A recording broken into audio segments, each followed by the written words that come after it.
Anyway, let's start. Only 20 minutes late. Like, love that. Yeah, sure. It is what it is, you know. It is. We're both very, very busy guys, you know. Yeah. You're even more busier now with your cocaine stuff on the side in Yeah, GTA RP. I fell off. Yeah. How'd you fall off though? What happened? Got lazy. Nah, can't lie. Having kids is a fucking major impact. Why'd you have kids though? Forgot to pull out. And how do you feel about that? Not being able to pull out in time. It's great, lad. Can't lie, like, you know, at the present time, like, you know, when you don't pull out, it's the best feeling ever. But, you know, if you pull out, you're just, you know, you're letting yourself down. What? I wouldn't be able to live with myself. I mean, it's like in a blowjob and she pulls off before you blow your load. Your balls just up inside you, blue as fuck, like you're after being beaten with a baseball bat in the penis. Right. So that's a great way to start the podcast. I don't think anyone. Well, we started Jack Gogglebox podcast talking about women's feet. So this is all women's feet. Yeah, women's feet. You know the way he's gay and he has like a good opinion on women's feet. I was gonna say, what? Is it not?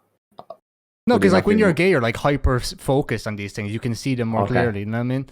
So, you know. Oh yeah, so like he wouldn't get a hard on looking at the feet. Yeah, like he can like identify the toes and the way they're positioning. Oh yeah. Know what color, know what fucking make the nail varnish and all that is. Yeah, like. Yeah, and like all the crinkles and stuff and where the juices be flowing. Anyway, listen. Jackson, man. Yeah. Too bad he won't come back on the Gogglebox. Don't blame him, to be honest. He just gets abused, really, doesn't he? True, he does. Yeah. It's mainly because of his weight, though. You know what I mean? Bit. Yeah, but he's like me. He's a nice little bald head on me. You just want to rub. I mean, I'll rub in her head. Anyway, so yeah, how are we doing, Jenny? You've had 2 kids. You're looking as old as a dinosaur. You're not looking great. Okay, the last podcast we did back in March, you were actually you were like a stallion. You had the beard growing really long. You had the hat. Everything was vibing. You were perfect. You were nice, slim body. But recently, you've putting on a lot of weight. You've been. I have. Yeah. I have, man. But you were saying you were bulking up though. So I need to call you. Yeah, I am bulking up, right? But everyone thinks I'm on steads. But I'm actually. I swear to God. I swear to God. Everyone thinks I'm on steads, but I'm actually not on steads. I swear to God. So basically, what it is like I'm probably eating like 4 times the amount I used to eat. No bullshit. Like I mean, I'm a man that has slaughtered an Apache pizza full job, and then 2 hours later, I ordered myself a Chinese. You know. How tall is the Chinese? The Chinese is the job, man. Like, you know, the whole lot. I mean, everything. Fried rice, noodles, spring rolls, cheese rolls. Spring rolls? Spring rolls, yeah. Job. You did that fucking content creator thing with Gara there and all the boys, Jamie J. Carr, the poker tournament. How was that? How was that? Amazing. Yeah. Honestly, amazing. Fucking best night I've had in so long. Like, honestly. All the boys, like, when you see them on Twitch and all, a lot of them aren't like, you know, outspoken and kind of like mad in the head like me. Like, you know what I mean? They wouldn't do. But when you get them out a few pints and I'm like, they're actually mad as fuck. You hadn't drank in like I want to say 6 months. 8 months. 8 months. So what was that like? That first point. Oh, you can ask Gara. So me and Gara sat down in the living room in the middle of town, and football now was on. We were sitting there watching the footy, and he got the first round in. Fair fucks to him, like, you know. Yeah. He got the first points in. I mean, he's relevant on Twitch, you know what I mean? Like, he's getting that payout. He is, you know. Yeah. So yeah, that partner badge, like, he doesn't get 50%. I believe, like, he gets more. How is your partner goal going? How are shite? Shite, is it? What's after happening? I fell off. Why'd you fall off? Fell off. I fell off completely. But I was on an average of 60, 61, 62, and I was holding that for like 6 to 8 weeks, and now I'm back down to 40. And why is that? Do you blame the kids on that? Like when the little baby's older? I can't really say I blame the kid because, you know, like, it's a bit bad, like, you know. Yeah, child services watch this and they'll be out my door, like, you know. Yeah. But no, it's not. It's obviously like, you know, the fact that the missus like fucking had to get slit open, like, you know, to get the baby out, like, you know what I mean? Because, you know, she got slit open, did she? Yeah, you know, pop the baby out, job, stitch it back up. You know what I mean? You said that way too casually. I have to bring it up. You said that like, slit her open. Just, you know, he's from Gorey. Oh yeah, but no, it happened the first time too, like. All right. So I'm used to it. You're used to the slitting, are you? Yeah. Nice eyebrows. Nice eyebrows. Hey, listen, that's an eyebrow fucking dysfunction, alright? That was right. An That's eyebrow me. dysfunction. Yeah, I was 16 and I thought, oh, I'm hard. I'll get my eyebrow pierced, right? And then a year later, I get into a scrap and some lad decides to fucking nibble on me and pull it out of me fucking skull. So now it's a fucking scar. Like, look, it's a fucking scar, boy. Oh, okay, right? Nice. Yeah, it's fucked. How look like a fucking gobshite. Yeah.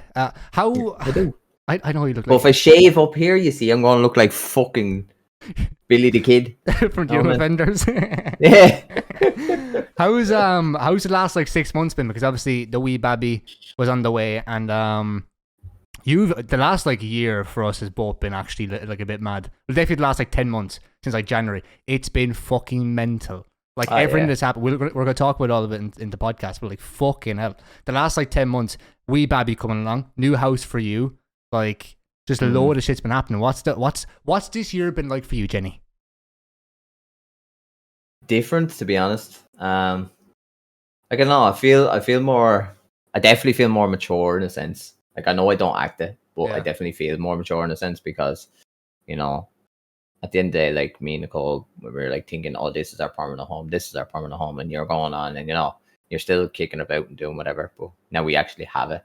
Like, I got a message off, we'll call her Meal One.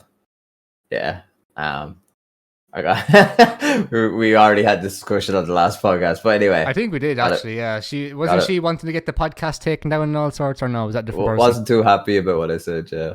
Wasn't too happy about what I said, but we won't get into we don't really see eye to eye, you know what I mean? But it is what it is. But anyway, she texted me and for my birthday, and she said to me, she goes, "No, honestly, fair play to you. 31 years of age, your own home, 2 beautiful kids, you know, Mrs. Tola, you know." Because at the end of the day, like, obviously she thought I was going to be on the gear, like, you know, so. Yeah. So at the end of the day, like, it's like I'm happy in that extent, you know what I mean? That I've proved to people wrong that, you know, in that sense, you know what I mean? You prove to people wrong in the long term, like, I'm fairly content where I am, like, you know what I mean? I can't complain. This is probably the first year as well that I've actually be able to say that, you know, I'm finally comfortable in a sense where I've not much to worry about. I mean, obviously, like, worry about the kids, but there's not much to worry about when they're already have everything they need and they're taken care of in that matter. You're constantly proving people wrong, though, like all the time. We were talking about this like a month or two ago. You're always like, and this is where you should get your motivation from. You're always proving people wrong, like with everything you've done, like with starting streaming. Like, you're not the most conventional streamer. Like, you're a bit mad. Okay, like I'm a brand risk in my own way because I make weird jokes. You're like a loose cannon. You should be in a mental hospital sometimes. Yeah. No, 100%. It's like the other day, like the other morning, for my birthday. And the first thing I do on my birthday is like I come on and I'm chatting to the boys and all of them are like, go on FIFA because there'd be nothing happening in CMG that early. I was like, right, fuck it.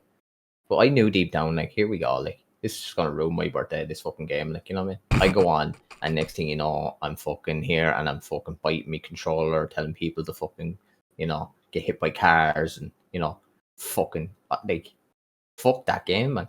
I spent $2,000 on that piece of shit. $2,000. And I can't even fucking be fucking Bobby from fucking League Slip or whatever the fuck it's called. That's what his name was. He stopped me winning my 12th win. Bobby from League Slip. You know what I mean? Bobby from League Slip. Oh my God. That's what his name was. Bobby from League Slip. Bastard bet me 6-2. Why have you spent $2,000 on FIFA then? What? I know I'm stupid. You're a bit of an addict. You have an addictive personality. You've always been addicted to shit. So if it's not been alcohol, it's been gambling. If it's not been gambling, it's been alcohol or other stuff that we won't name in the podcast. You know, this knocked it. Yeah. You know what I mean? So you have an addictive personality. Why the fuck have you been let alone with $2,000 to spend on a video game? Oh, I'm never let with it. Like, you know, I you know, see what thing is, right? That, you know, she doesn't get the notifications, like, you know, for the bank. You know, she only the only time she'd be able to see how much I spent is if she goes onto the app, you know, because obviously the joint accounting. So if she looks at her bank account and, like, you know what I mean, and I'm up here like, you know, fucking flat out through packs, like, you know. Then I try and make it sound better. I'm like, it's grand. I packed in for Vinicius. We're vibing. Don't worry about it. Oh my God, man. You know, but no, I had to stop. Because, like, you know, it was getting to that point. It was going back years ago. Remember, I was 10 years ago. I used to spend my rent and everything. Yeah. years ago on old FIFAs. I used to spend my rent money, man. I was the same. I used to spend all my fucking money on that game. And that's why I don't play Ultimate Team now. People are like, all the boys in AOS or whoever I play with are like, oh, Jake, come on, FIFA, come on, play Ultimate Team with us. I'm like, bro, if I get onto that game, I'm going to actually end up spending all my money, my mother and father's money. There's no mortgage being paid. Like, I'm being serious. Like, it happened to me before. Like, all my savings I had to literally give away to my mother and father. That game. Yeah, like, literally, they get paid on a Friday, and I'd end up fucking spunking 25 quid there, 20 quid there just on FIFA points in the PS4. And I was like, yeah, it started building up, and they went through their car savings. What the fuck? And I had to pay it all back. So I was like, I'm staying away from that game forever. It was like, the thing for me was the day it dropped, I thought to myself, right, I'm going to get a god team together and I'm going to actually start competing in this and so on and so forth. And then I should have actually played the game first before I started building my team shit to get a feel of it, because can't lie, passing in the game is fucking terrible. The auto defending is the most OP shit I've ever seen. The keepers are just so broken, it's not even funny. The game just feels weird. Like, it's, it's not, I like it and I don't like it in a sense, you know what I mean?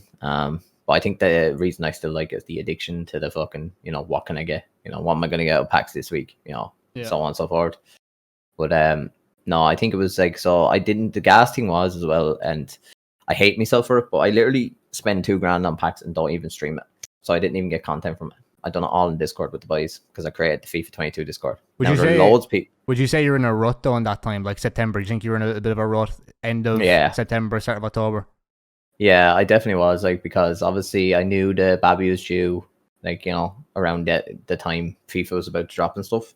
And I knew the Babby was due and he was coming. I was thinking, right, fuck, because it was all so clogged together. I knew I was going to be going off stream for a bit. So I thought, okay, well, I'm going to be off stream dealing with the Babby anyway. So in my spare time, instead of streaming, I'll just play FIFA and build my team up. And when I come back streaming, I'll have this good team and we rock out weekend league and so on and so forth. But it never went that way. Like, didn't go to plan. Like, yeah. And we end up just sitting in Discord, and the boys that are in Discord with me, you can ask them, like Keys, Rooney, fucking Rorksy, all the lads that do be in there every day. And they'll tell you they literally just watch me, Jenny, topping up 12,000 points. You were doing the same shit though back, I don't know when it was. It must have been like April, May, June, with like fucking crazy time and all those betting games. Like, you were doing the same shit. We up to like 5 o'clock in the morning watching Jenny spin his fucking life away. Like, honestly, same shit. Yeah. So like, that was the thing. Like, so gambling for me, you see, the thing with me and gambling is that I never stop chasing me losses, you know what I mean? And even though when I do get my massive wins and I'm up, I'm still like, when I'm losing, I'm kind of enjoying it because I know I'm going to have that rush at getting it back, chasing it, which is fucking fucked. But that's gambling, like, you know what I mean? It's literally the chase, the rush, the feeling of trying to get the money back. That's what's getting you. It's not actually the fact of winning the money. You know what I mean? What's your lowest point with gambling your entire life? Have you had like that one moment where you're like, fuck off, like, I've actually just done that? Oh, probably, I'd say, I've just been a few times, like, years and years ago, before me and Nicole would only be barely seeing each other at the time. I used to be spending like 6-7 months rent in an hour on roulette, easy. What's that, like fucking 4 or 5 grand on roulette? On roulette, doing 300-400 euros. Did you ever win anything back? Did you ever like get those big wins? Oh yeah, you spunked it back up the wall again. Yeah. Oh yeah. I won 8 grand. One day I went down with 200 quid from Wicklow, won 8 grand, and sessioned it and pissed it up in 48 hours. Yeah. Brought all the boys out.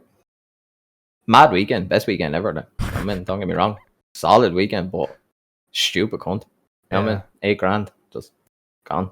Do you understand what money's like, what the value of money actually is? So I've kind of struggled myself recently. Like, when I was a kid, like, a grand was like, what the fuck? Like, you get a grand from your communion pretty much, right? And I was like, oh my god, that's the best thing ever. And now a grand, like, I literally spent a grand on a laptop. I'm like, oh right, like a grand gets over in life now. You know what I mean? Yeah, no, 100%. Like, I definitely know the value of money. Like, it's because, like, there was a stage there not too long ago. Like, obviously, not a lot of people know it, but I'd never hide it. Like, 'cause I'm not a person to keep shit from everyone that knows me either way. Like, a couple of months back, I had to get loans off a couple of the boys to help me out with stuff because I'd fucking got into a bad spot. Can't lie, wasn't doing well on Twitch.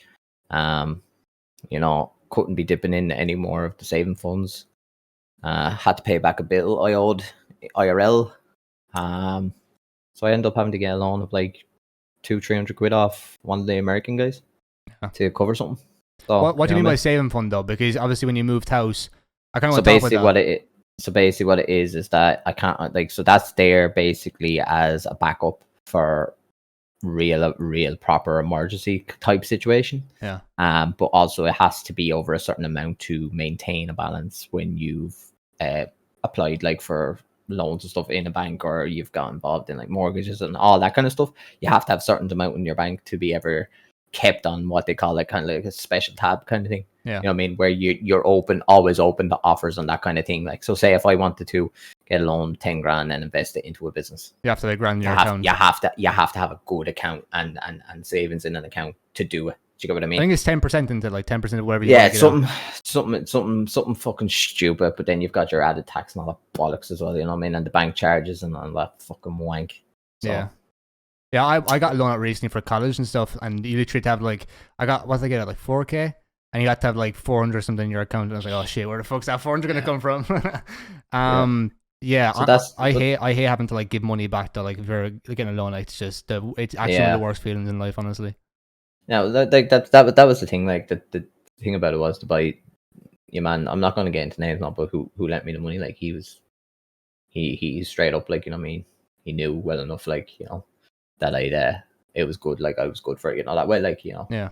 But it was obviously like I was just chatting to him one night and he was asking me how's life and how's this and then, you know what I mean. I think he might have heard Mrs. come in from the background saying something about it, you know, that way. Are we getting that sorted kind of thing? And obviously, like, as I said, I've tried to make a fucking go of being a content creator, a streamer as a job in this per se. But I've literally been speaking about it for the last month and still haven't made my decision.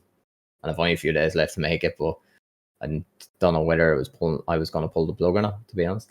This is obviously a terrible example compared to what your Sophie choice is, but like, not for me, like not going to college. I feel like I was letting my parents down, or I let my family down, like not going to college, going to get like a proper job. So I was like, okay, I'm gonna actually have to do this now because like I don't want to feel like that.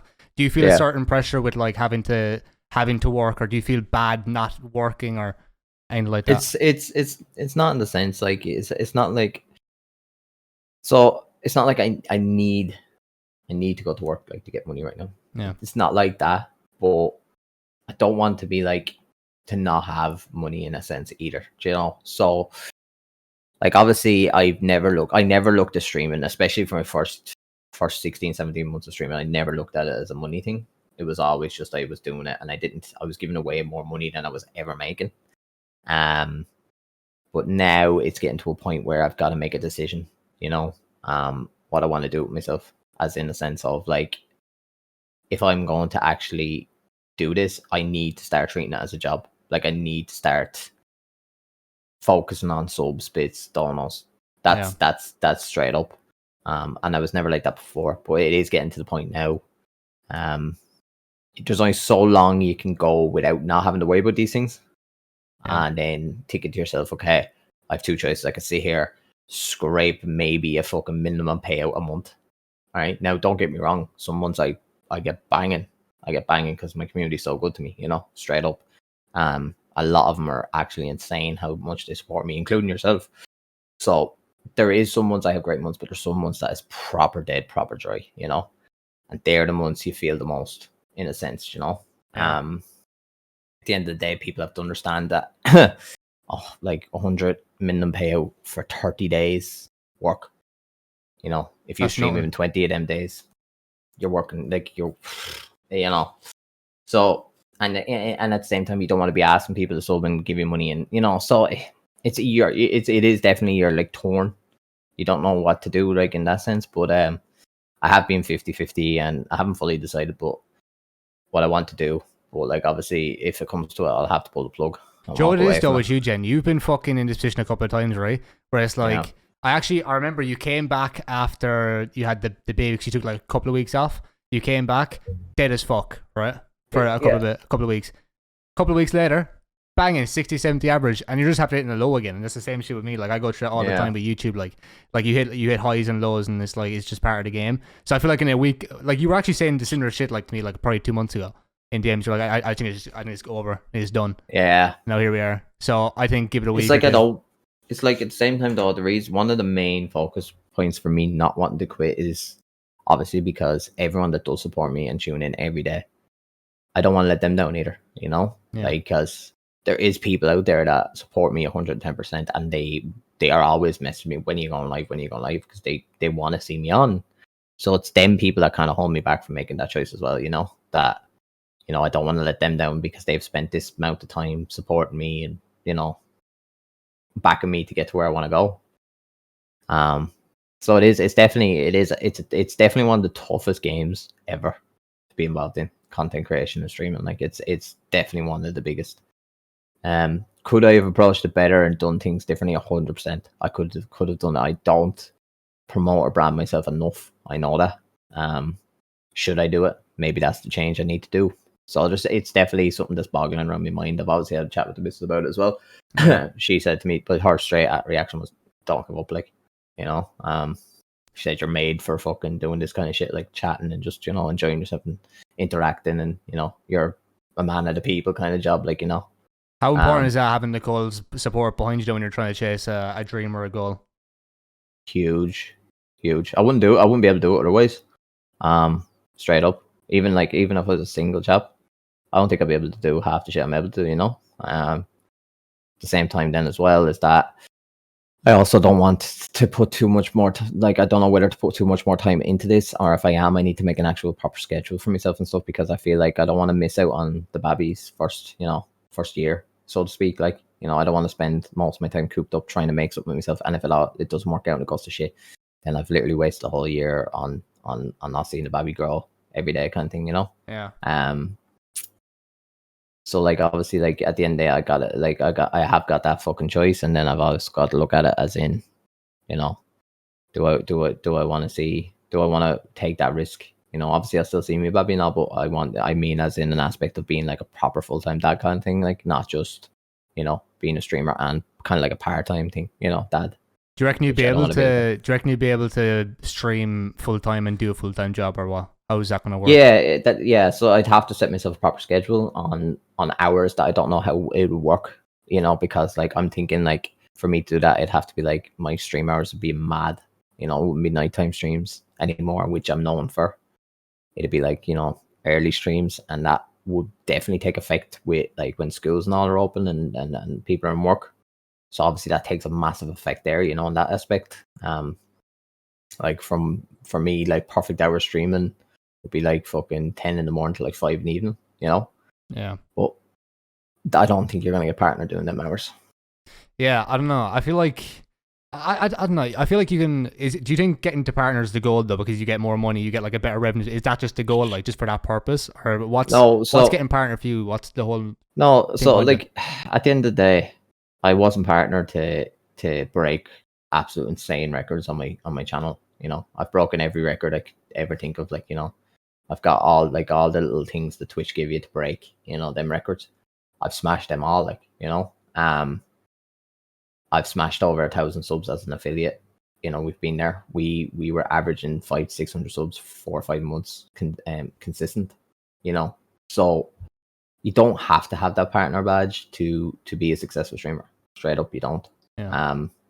You know, but the sense for me is that when I first decided to be a streamer, a content creator, my main goal was to finally get that partner. You know, that was the thing for me.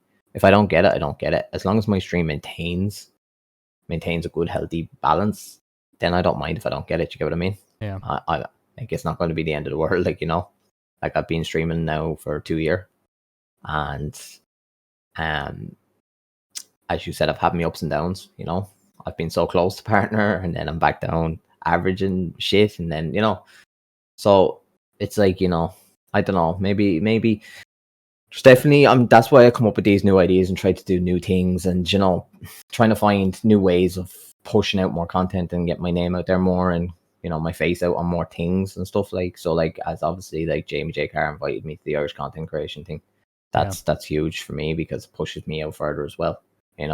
Gets your name out further. So everyone, like, obviously, especially in Ireland, not many people outside Ireland probably, but a lot of people in Ireland would have heard about it and seen it and watched it, or you hear about it on other people's channels and stuff, and obviously my hand with Gara would have been the talk of the whole tournament, so that gets your name out there even more, in that sense. Yeah. So it is like, you got to look at it in that way as well. But I don't know. I'm obviously, like, as I said, being a streamer, content creator is so hard, because if you're not doing well, it hits you hard. Like, it puts you on a low. You have a low driven buzz. And I always told people not to worry about numbers, but that's when you're starting off 2 years deep. You have to start looking at it, regardless of whether you want it or not. You have to start looking at your numbers. Yeah, I found with content on YouTube specifically, like the whole number stuff, like, it's actually so important, because the better numbers you have, the more chance of a video going out. Whereas with Twitch, it's like, it's slightly different. Obviously, the recommended page, but I feel like, I don't know, does the recommended page really, like, does it contribute enough? Do you feel like? No. I don't think it does. Like, I don't think there's any way on Twitch to, like, actually find someone. So it's difficult to grow over. Like, you have to grow over, like, years. Like Nick Morris grew over, like, years. You know what I mean? Yeah, like, at the same time, like, I sit here and I'm thinking to myself, right, I look at other streamers, and there's so many big successful streamers that are like 3 and 4 years older than me, right? So I always think to myself, well, there's still time, if they're able to be like that at that age, like, right now I'm in the same age as, like, Trainwreck. He's 31, I'm 31, so I'm the same age as him now. Obviously, he's fucking successful and I'm not. So, but then I gotta look at it is, he started back when Twitch was fucking day one, Yeah. I've only been on the scene 2 years, so I came into Twitch late, to be honest. I think I kind of rage with myself. I left it that long. I feel like if I started before I did, like a couple of years before I did, I'd be there already in that sense. Yeah. Because there wasn't as much competition. Like right now, like today, like there's so much competition, like so much. Like, even on the basis of me doing CMG RP. Like, there's so many other streamers in the city, as well. So it's not like just like 1 or 2 streamers in the city, like me and Big say, yeah. But you have so many other streamers, the people that they use, you yourself probably wouldn't know about half of them, but there's a couple more partners in there and on, so or high viewed affiliates. So it's still a challenge and a battle. Do you ever get like really fucking? Because obviously, like we're talking about like the whole like ups and downs of content, right? Do you ever go through that fucking like you are now? How do you get out of it? Is there any like fucking like way to get out of like the funk? Because I've been going through that like myself for the last like couple of like months. With whole, like going back to college, like September was like alright, like it was okay. October's been dead as fuck for me. How do you get out of that creative? Not even the creative stuff, because I feel like you have the idea. It's just motivation more. So how do you motivate yourself to get back on track? Myself, like I just push myself through it. I recently turned off my viewer count. Yeah. So I don't look at it anymore. So I don't know what my views was until the end of the stream. Now, obviously, if people say in my chat, it's different. But I've turned that off, first of all. So I'm trying to steer away from that and just focus on what I'm doing at the time. I've always had that off as well. I don't feel comfortable having that. It just makes no sense to me. Yeah, no, it's very... Like, obviously, if you're doing very well, it's great, because you look down and you see big numbers and you're like, oh, this is brilliant, great. But if you look down and you're putting in a lot of time and effort and it's low numbers, it obviously kind of kicks you in the cock. So for me, it's just, obviously, I've dealt with it before, the highs and lows of it, so I'm used to it. Definitely taking a few days off and reevaluating your situations of what to do now. What can I do, in a sense, as in, for me, like, I'd be like, okay, in RP, will I create a brand new idea, brand new storyline, brand new, that people will actually want to will see and enjoy, that hasn't been done, in a sense. So that's when, like, obviously we came up with the militia idea there not too long ago, and that popped off. It done very well. But then obviously I had to go on my break. So how different is your life? Because obviously we did the fucking last podcast March. This is a good one. We did the podcast 2 days before Saints got fucked over, which is really fucking interesting. 2 days before Saints fucked up, we actually were doing a podcast here doing this, right? So how different is your life now compared to what it was March to fucking wherever it was, like the 5th or whatever the fuck? It's less stressful. Yeah. 100%. I've like, I can't lie, I grew myself a lot more than I was then as a content creator. Back then I was known, but I was known as that guy that owns orgs, or did Fortnite fucking tournaments and shit. Did Fortnite tournaments now. So obviously I've been away from Fortnite since then as well, so I haven't been near that. So it's definitely, life has been a lot easier, a lot less stressful in that sense. But then I put more stress on myself with the whole content thing, because you're trying to be something. And if that doesn't go well, you're like, fuck me, what's going wrong here? Like, couldn't get the org thing done, couldn't get the content done, so you're juggling two balls at the same time. You don't know which one you're going with, like, Go back to actually FIFA. Do you reckon that actually fucked you up so much in like where you are now? Like, do you reckon like these last couple of weeks playing FIFA, grinding FIFA, doing all that stuff, just a complete negative? Like there was no positive take out of that? No, that fucked me. Like FIFA was a big downfall for me. Yeah. Big downfall. Big downfall. I was saying to all the boys at the time, I was like, why is Jen playing FIFA? Like, because you're not good at FIFA. Like you're not like you're okay. Like Jamie's done really fucking well with FIFA because he's actually really, really good at the game. Surprisingly, I thought he'd be fucking. He's never been good at any game he's played. Like straight up, like he's been shit at Fortnite. Like you remember in the TheGaraShow Cups, he was just fucking awful. He's actually really good at FIFA, and he's actually been getting into the audience a lot more. So do you think that was type of the way you were trying to go with it, like trying to get into that like audience with like? Well, for me, it wasn't about. For me, it wasn't about being good at FIFA, but for me, it was for like obviously the people that did watch me like loved the fact that they knew I was gonna fucking go off on one. When I was getting beaten and all, because they know what I'm like temper wise, like Yeah. So for me, it was like more so see where I go with content.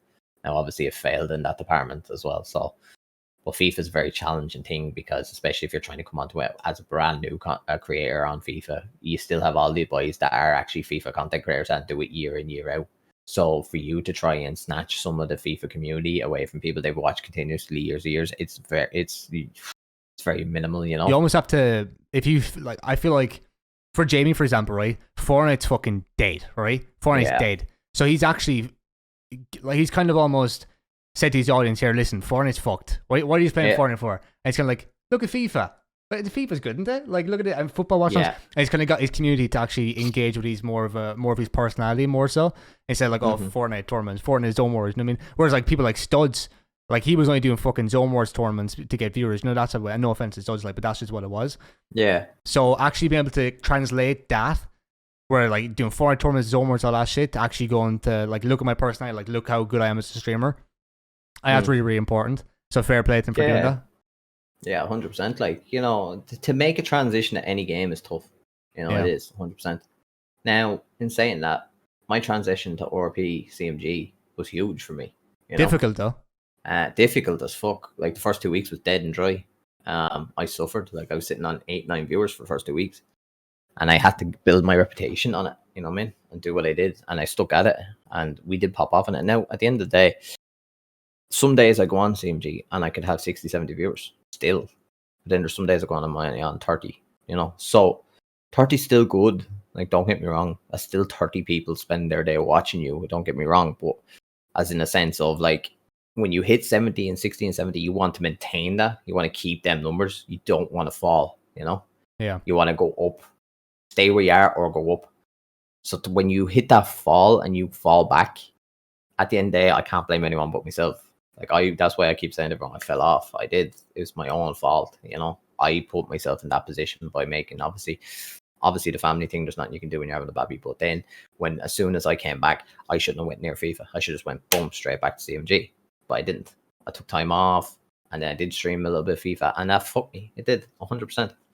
Yeah. So it's my own fault. It's my own fault. It's not the people that watch me. It's not the people that support me's fault. It's my own fault, Do you, obviously you regret like fucking touching FIFA, but do you feel like, do you still have it like in the back of your mind, if FIFA worked out, I'd been fucking class, like if FIFA worked or were you always going to go back to CMG? You weren't trying to transition away from CMG like at all? No. It was just, obviously, so with any streamer, and like myself, variety streamer means I'll do anything. I'll get involved in any kind of project idea or game, So being a variety streamer, any new game that comes out, I'll give it a go, because it's new. You don't know how many people want to watch it, that kind of sense. So anything that's new that drops, it's always worth giving it a go. Like at the same time, CMG is my main right now, 100%. But as for instance, like the new Halo when it comes out, Halo 6, I'm 100% going to give that a lash because I love Halo. You know what I mean? I used to love Halo when I was for context, by the way, CMG is GTRP for people who don't fucking know who Genesis is. Because I've actually been like in the back of my head, like, oh shit, people. The people like, who the fuck is this guy? And what the fuck are they on about? Yeah, like they've only seen it from the Gogglebox and stuff. Like, so I was like, I have to kind of explain it. I'll actually probably have to do a little thing at the start, being like, this is Genesis, blah blah blah. Go watch the first one. 100%. If you've watched the first one, this podcast would be fucking amazing. Like, I know a lot of people who will sit down and watch this podcast for like fucking however long we do it for 2-3 hours. Sit down, watch the whole thing, fucking love life. You know, Taylor, all the boys. You know what I mean? So yeah. So it's good in that sense. But obviously, for my own viewers, I don't really think they'll actually know who the fuck you are. But hopefully, they get engaged with the fucking story we're trying to tell, I guess. Yeah. Well, like that's the thing. Like, obviously, you know, I've been involved in a lot of your stuff. You know. Yeah, people should know who you are. Like I've done pretty well with the podcast in terms of we got Jack on JMY. Like they know them from the Gogglebox. It's kind of like, you know what I mean? I want to talk about the Gogglebox for a second actually because I'm fucking fuming. I'm fuming. It's my own fault 100% because if you take 2 months away from something, the people who are actually doing it were like, oh, they kind of forget the feeling of what it was. Do you know what I mean? Like they forget that buzz. Like, oh, that did really well, didn't it? Ooh, 1.2K. Ooh, cheeky. Do you know what I mean? And then after forgetting that, so I actually kind of like fucking give him a little fucking kick there. I was like, remember how good that did? You know what I mean? So I think the long run it'll do really well. I think as in a sense, I'm a man to say it straight out and how it is. Fair enough. Like it, for yourself, you didn't fall out. It's more so the fact that you're not pushy enough. You know, if you ask someone to get involved and they don't do it or they let you down, you just say, right, no worries, and you just push them aside and you find someone new. Yeah. There's so many content creators that want to get involved in something like that. I love all the boys that do it personally. I actually really like but like if they have got the time or anything, like at the end of the day, you got to focus on the fact that it's your content that's being let down, not theirs. Yeah. Do you get what I mean? Like that's like, and that's no disrespect to any of the boys that can't get on and do it. They may have their own personal shit going. That's perfectly fine. But for myself is, no matter how busy I am, or no matter even when I've been involved like with a team, or if I'm busy with CMG, or whether I'm fucking got my family time, I still make an hour of my morning or evening to get that video for you because it's your content. And the fact that it's fair enough, it's going in your channel and you're getting the views, but at the same time you're giving people recognition that probably don't have, like if people don't have enough recognition, they just getting recognition of new people. Yeah, they literally just wouldn't get that platform. Like there's so many people like that have actually said to me, like, you know, and I've seen in like comments on your stuff now where people are like, oh, who's Genesis? He's a funny cunt, or, you know, and all that. All the comments in the first video were like, I remember we watched the video that morning. I stayed up all night and record or edited it. And we, unbelievable, by the way, like fucking doing that and then getting the feedback. It was amazing. Yeah. I was literally like, I was wrecked the fucking day after we did the Gogglebox. I was like, what the fuck have I just done for the last 12 hours? Like, it's unreal. Yeah. I was like an elf getting fucking Santa presents ready, you know what I mean? And I was like, we sat in the call and you were like, oh, this is fucking amazing. And I was like, oh, that's great. And we read all the comments and they came in that night and we were like, yeah, okay, that's cool. That's what I mean. I even had people like drop into the stream, like new people, like say like, oh, I seen you on JakeMcBoss's YouTube video. You're a funny bastard and all. Like, and I mean, and they're all like, "What age you?" And you know, like, and I tell them my age, they're like, "Oh, you're quite funny for now, lad." And, you know? So like, it is like it's the aspect of that. Like I've just turned 31, but I still act like a fucking teenager. I do. Like I know that Nicole tells me that all the time. You know what I mean? I think it's perfect though. Like your age, like you're 31, so you've experience, but same time you're so new to what we're doing here. Like, so it's like it's just interesting because like you're so old and you're trying to learn all this new shit. Yeah, and I find that's what I mean. Like I'm trying to keep up with the young lads and their fucking new slang and their times, and you know, and like I finally like for months and months, like I used to get roasted over having an Android. Like I used to get roasted, like, you know, boomer Android, shit phone, fucking, you know, how old is that phone? It's older than me, granddad, that kind of shit. Like, so then I finally had the balls to step up and buy an iPhone, but I wasn't willing to spend fucking a shit ton on like an iPhone 12 or 11, right? You know, like, cause like I was thinking I've never had an iPhone, so I said fuck it. I went down. And it was the same day I bought my turn monitor and I seen an iPhone fucking 7 in the window. And it was like 239. And I said, you know what, fuck it, let's do it. Like, you know what I mean? So I bought the iPhone. Bro, you have to tell that story about that guy you met inside the Vodafone that day. He was like reading the bill and all that shit. Come on, let's be having it. Come on. This story, well, I was pissing myself for hours afterwards. Right. So anyway, we bought the phone, right? So we got the phone up in a different shop, right? And so I went inside and the man goes to me, it's SIM free, and I was like, grand, no bother. So I thought to myself, right, which fucking phone shop's closest to me, right? Because I didn't know how to put the SIMs and all these fucking iPhones. Like I hadn't got a clue, like, you know, I'm brand new to them. Like, so I went down to Vodafone and I walked in the door. And I'm standing at the counter there and I'm talking away to the customer service guy there. And this, so I start hearing chatter behind me, and I turn around and there's this old lad walks in, and poor young fella goes up to me and he's like, "How can I help you today?" And your man's just straight out, he's like, listen here, right? This guy are fucking me over with me bills and stuff, right? And I'm not having it. I'm not having it now. I want a fucking contract, right? But I don't want my email address on it. I don't want my phone number on it. I don't want nothing on it, right? And don't you bastards put anything in that small print. Let me tell you. He goes, it's 30 fucking $5.99 per month, isn't it? No extra cost, no more bullshit. The young lad, yeah, it is. I swear. He's like, no, but you better not be like this Sky crowd. They're robbing bastards. They told me it was £69 for the month, and I got a bill through the door. And the wife said it to me, £127. So I'm standing there, and I'm like, oh my god, you know what I mean? So your man goes, no, and he's like, oh, I'm sorry, sir, I do need your email address for all the information. He goes, sure, why would you need my email address? Why would I have an email address? And all, he was like, who the fuck would I be emailing? And so they goes to him anyway. So they were going on. They were like, oh, obviously when he signs up with Vodafone TV and all, like they were like, oh, you do rate, you can get a free phone. He's like, I'm grand with my phone. My phone's perfect and all. And the state of his phone, boys. Like, I mean, this was something out. This was like, you know, them Doro phones. That was the type of job on it. Like, and so he was sitting there and but I swear he must have ripped into the poor young lad for about 10 minutes. So eventually, anyway, the young lad went up the counter. Then he was trying to get the phone number off him and all. He was like, why did you need my phone number? You're going to be texting me, are you? And all. It was the funniest shit I've ever heard in my life, like, honestly. But, like, it just shows the generation, doesn't it? It really does. Like, it shows, like, but he had such a, I couldn't even do his accent, but he had a proper fucking country accent, like, you know, proper fucking down in the bog, you know. Never heard of fucking Wi-Fi, you know. Big hard boy Jesus, but, you know. And then so they were saying, and then he goes, I'm sure, look at you, when you sign up to us now, you get the free credit on your phone. We can give you the data for your internet. And he was like, well, sure, why would I need data? What am I going to do with this data carry on? The man's like, you can use the internet without. He goes, sure, don't need that. Sure, Wi-Fi is everywhere nowadays. And that was the fucking. Man, he was the most comical Irish lad I've ever, like, I swear to fuck, you wouldn't pick it out of a hat, like, I swear it took me 20 minutes at the counter to get me SIM card, like, the man behind the counter was literally down behind the counter kissing this shit laughing, and I was there trying to keep a straight face. I couldn't do it, like, best fucking SIM card buy in my life, honestly. And you were rolling down with that fucking big puffy jacket and everything. I walking around like 50 fucking cent.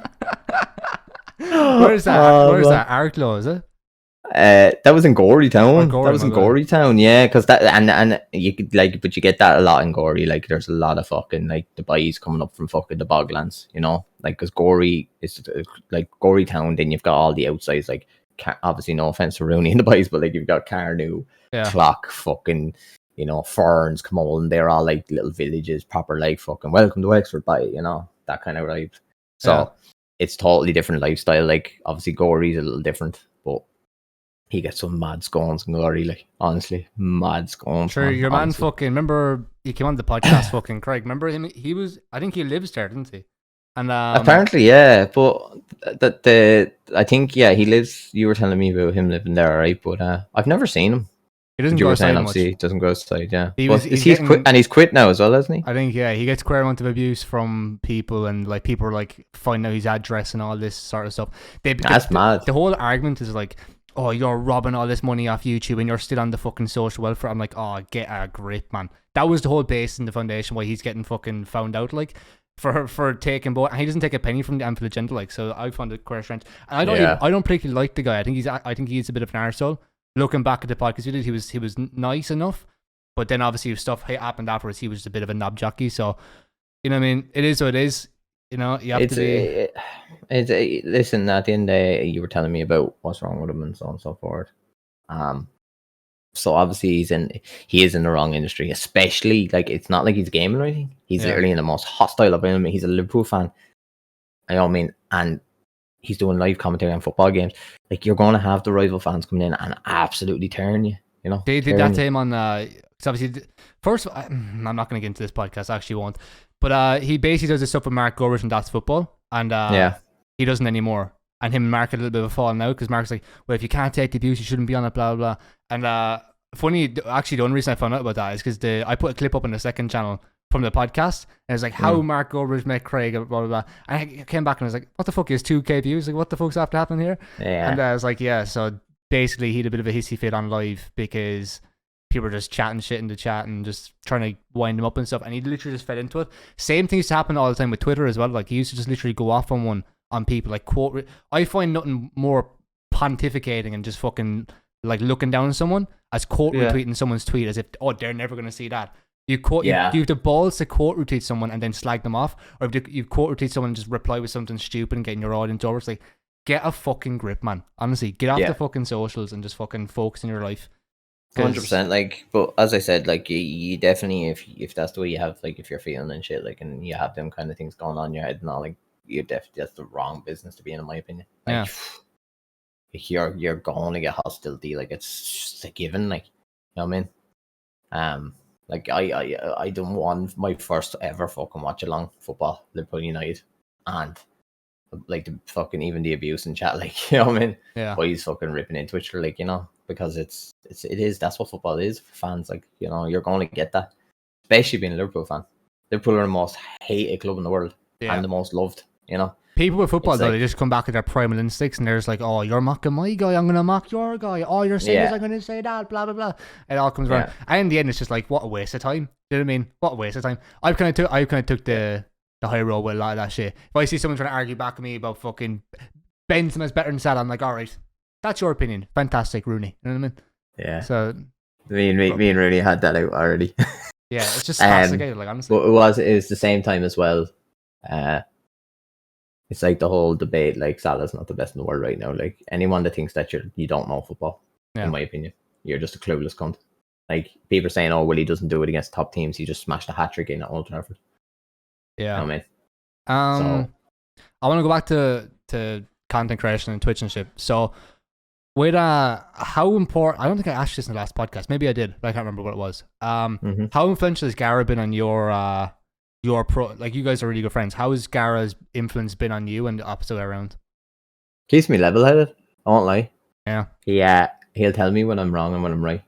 Like, he'll tell me straight. Like, and that's why I appreciate him. And meeting him in person for the first time was really, really, really good, beneficial wise as well. We got along like fucking house on fire. Like, I was straight. Like, we got along so fucking well. He's so easy to talk to as well. Like, you mean, the podcast, we were talking for like an hour before, an hour after, and I was like, I said to Chris before we got on the podcast, like, it'll be about an hour and a half, and he was like, Jake, I put 2.5 hours beside now because you know what you're like. And I was like, grand job, he's a funny guy. One of the main conversations we had, like, was the fact that, like, I kind of broke the ice with it because obviously he knows I'm a hothead, and, you know, obviously he knows my background and history and, you know, so on and so forth. So, but I did say to him, like, you know, we were in a fairly packed fucking pub. I know, drinks are flowing, you know. Yeah. You know, there's lads everywhere, there's women everywhere. So, like, I basically explained to him, like, just kind of put his mind at ease. I said, listen, if shit goes down or anyone says anything, you know, I'll snap their neck for you, like, you know. I told him, like, that's honest opinion. Like, I said, don't worry, I'm not going to start fights. I just said, don't be worried. If anyone opens their mouth, I'll kill him. Like, you know. But I think he felt more settled after I said that. You know what I mean? Like, we had a great time. Like, obviously, we nearly got scuttered before the event. Like, yeah, we were drinking like fucking 3 o'clock in the evening. Yeah, we were on the sauce all day. Like he was sitting there, and the first thing we did, like, when we went in, he was looking at the menu.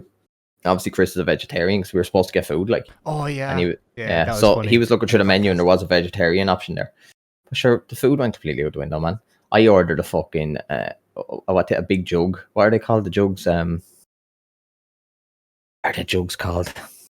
Dublin people don't know. We'll just call them jugs. We call them jugs. They have a word on it. We call them jugs, right? Like your old ones, jugs. Yeah. But we hold them. Yeah, right. Like Texas hold them. Yeah. Poker. Right. I don't give no fucks. I'm a joker. Motherfucker. So we have the jugs. We had the jug anyway, right? And this had this Long Island iced tea. You ever drink one of them bastards? No. Cocktail. What the fuck? This has everything in it. Like, this is literally devil's juice, right? It has tequila, vodka, rum, the whole lot in the fucking thing with a little bit of Coke, a little bit of lemon, and ice. What sort of Coke? What sort of? No, like the Coca-Cola. Oh, Coca-Cola. You know? Yeah. So anyway, we had a big jug of that, right? We were slacking the pints back, right? He was on the Orchard Thieves cider. I'm slapping back the fucking Dale Guinness, you know, the proper sauce, you know. So I'm 3 deeps into the fucking sauce anyway, and I says, Chris, pitcher. That's what it's called, a pitcher. A pitcher. Picture of milk. A picture. So a big picture of fucking Long Island. I said, fuck it, T1. Give us a big picture of that Long Island tea in 2 glasses there, right? So she comes out and by fuck, man, just pouring and fucking down it, you know. And so we went out the back then, had a cheeky smoke. Was Chris smoking? No. Was he smoking? No. What were you smoking? Like smoke. Cigarettes, yeah. Yeah. Cigarettes. Yeah, so you looked over your shoulders if like you were in trouble there. Like, what's up with that? No. So we went out for the back and we have a smoke, and we're having the chats and all, and there was fucking this guy here, and he was selling bongs and big fucking huge jokes by his AK-47 bongs and some shop was like. So on the way back in and fucking there was a gambling thing, you know, one of them little poker machines. Yeah. And he's like, oh jeez, might have a lash of this, you know. And so I took out the wallet, like, you know what I mean? Realised it was just notes, only had 50s on me. I was like, fuck that, you know. I was hoping it'd be coins, like, instead of a rake of 2s and 1s on me. Like, I was going to throw it into it. But that didn't happen. Could have won a fortune. Who knows, you know? Yeah. But gambler. I went back in and we were just drinking solid. We end up staying so late, we had to actually get a taxi out to the spot because if we got the bus or anything, or the train, not the train, the fucking dart, wouldn't have made it on time, like, not a million years. We finally got there and the boys were there. It was a fucking great night. First thing I went in, shots of everyone, let's go, you know. Yeah. Get the night going. How often would you go up to Dublin now? If at all? That was the first time I was in Dublin for about 3-4 years. Yeah. Ever work in Dublin? Mixers. Yeah. Back in the day, but that's about it. Yeah. Is it much different now after COVID, going back to like a pub or some shit? Like, we were asked straight away for your jab thing on your fucking phone. You were asked for that, and you had to sanitize your hands and all so forth. Do you have your jab? No. Yeah. How? So, because I bought a new phone. I was in fucking McDonald's there like a couple of weeks ago, and you're like, you can't sit down now unless you have certification of your jabs. Oh shit, I only have one. Yeah. No, Chris showed his, and he looked at me, and I was like, new phone. It's on my old one. And he was like, you sure? I was like, yeah, 100%. On I go. Love that. Go on. Yeah. Man, people get so political about the fucking vaccines and stuff. You've had it in your chat quite a bit. Fuck off with the political shit. Honestly, it's someone if you want to get it, fantastic. It's a life choice. Exactly. I don't understand these people who are like in your chat being like, oh, you don't get the vaccine, oh, he's blah blah, oh, this guy's not protecting him and other people. Like, oh, get a fucking grip. I have one jab and I'm actually scared to get the second one, do you know what I mean? Yeah, no, it's definitely optional. Like, am I gonna get it? Yeah, I will be honest, I am, because you have to travel abroad, don't you? Well, it's not just that. My nanny has now put a restriction on it. Any of us that aren't jabbed aren't allowed in our house. See her. So I can't bring the baby down to see her. She's literally just thrown out the hand. It's like, that's the hand you're dealt. Simple as. Even though dog, she is old, so. Yeah, but even though like she could get COVID in the fucking shop and she'd give it to you, like, so. You know what I mean? Yeah, she's had. See, my nanny's old school. She's had all her jobs. She believes in Jesus Christ and all that carry on. You know, so she's old school. You know what I mean? So she has her ways and her beliefs. Yeah. Straight. She feels if you're vaccinated, that's it. You can't get COVID. You can't die. You can't do, you know, so on and so forth. That's her beliefs, and I'm not going to argue with her. And I'm just going to get the jabs. You know, fuck it. I find it quite hard when people try and push their beliefs on other people. It actually does my fucking tits in. Yeah, well, that's older people are always going to that. Like old school people, like grannies, granddads, they always push that shit. Like, you know what I mean? Like the whole belief system in Jesus and Christ and the God, the Lord and the Mary and the whole job. You know, the whole lot of them. Yeah, that's literally going to be completely abolished now. Yeah, 100%. It's going to be gone once the older generation dies out. It's not like, because if you look at my generation, 30s, yeah, late 20s, early 30s. I know fuck all people that go to church, believe in religion, all that jazz. You know, yeah. It's very rare, very rare. So it's slowly dying out. I think. I mean, obviously, I'm not going to make my political stance. I don't believe in fucking Jesus. I don't believe in God or all that fucking shit. What happens afterwards, it is what it is. Like the way I think of it is, I'll never live long enough to find out if it is real or not. You know what I mean? Mm-hmm. Like, and it just doesn't really affect me. When you die, you die. Whatever happens, happens. There's not much you can do about it. So. But I don't know. I look back in history, like, because I'm big into my history and stuff, and it's like, how, like, why did religion become a thing? How has it? Because obviously, you know, with Chinese whispers, like, I mean, if something was said just it's just bet into people as the years went on. You know what I mean, man? Like it's just Especially it's like anything. It's like anything. Like all you got to do, like take for instance. I know it's not the exact same thing, but in a way it's similar. You put it in this way: if something's bet into you, so like the same thing. Like you look at kids now; they're all on technology, iPhones, iPads, computers, and all that, right? Yeah. You take that away from them, they'll actually feel like they're dead.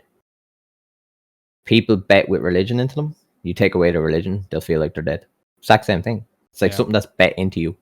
Like not as in a sense you're actually took out into the back garden and beat, but as in a sense of like it's bet into you, as in it's been put on you since they were born, reminded to you every day, you know. I'm really fortunate I understand that as well. I'm really fortunate I actually understand why. It's actually like, it's like a superpower. And that's probably why I do podcasts. I understand why people do things. I understand why people think a certain way. I understand that. So once you understand that, it's very easy to just be like, okay, that person thinks what he thinks. I think what I think. Keep to our own. I mean, we might have disagreements, arguments. There's a time for that.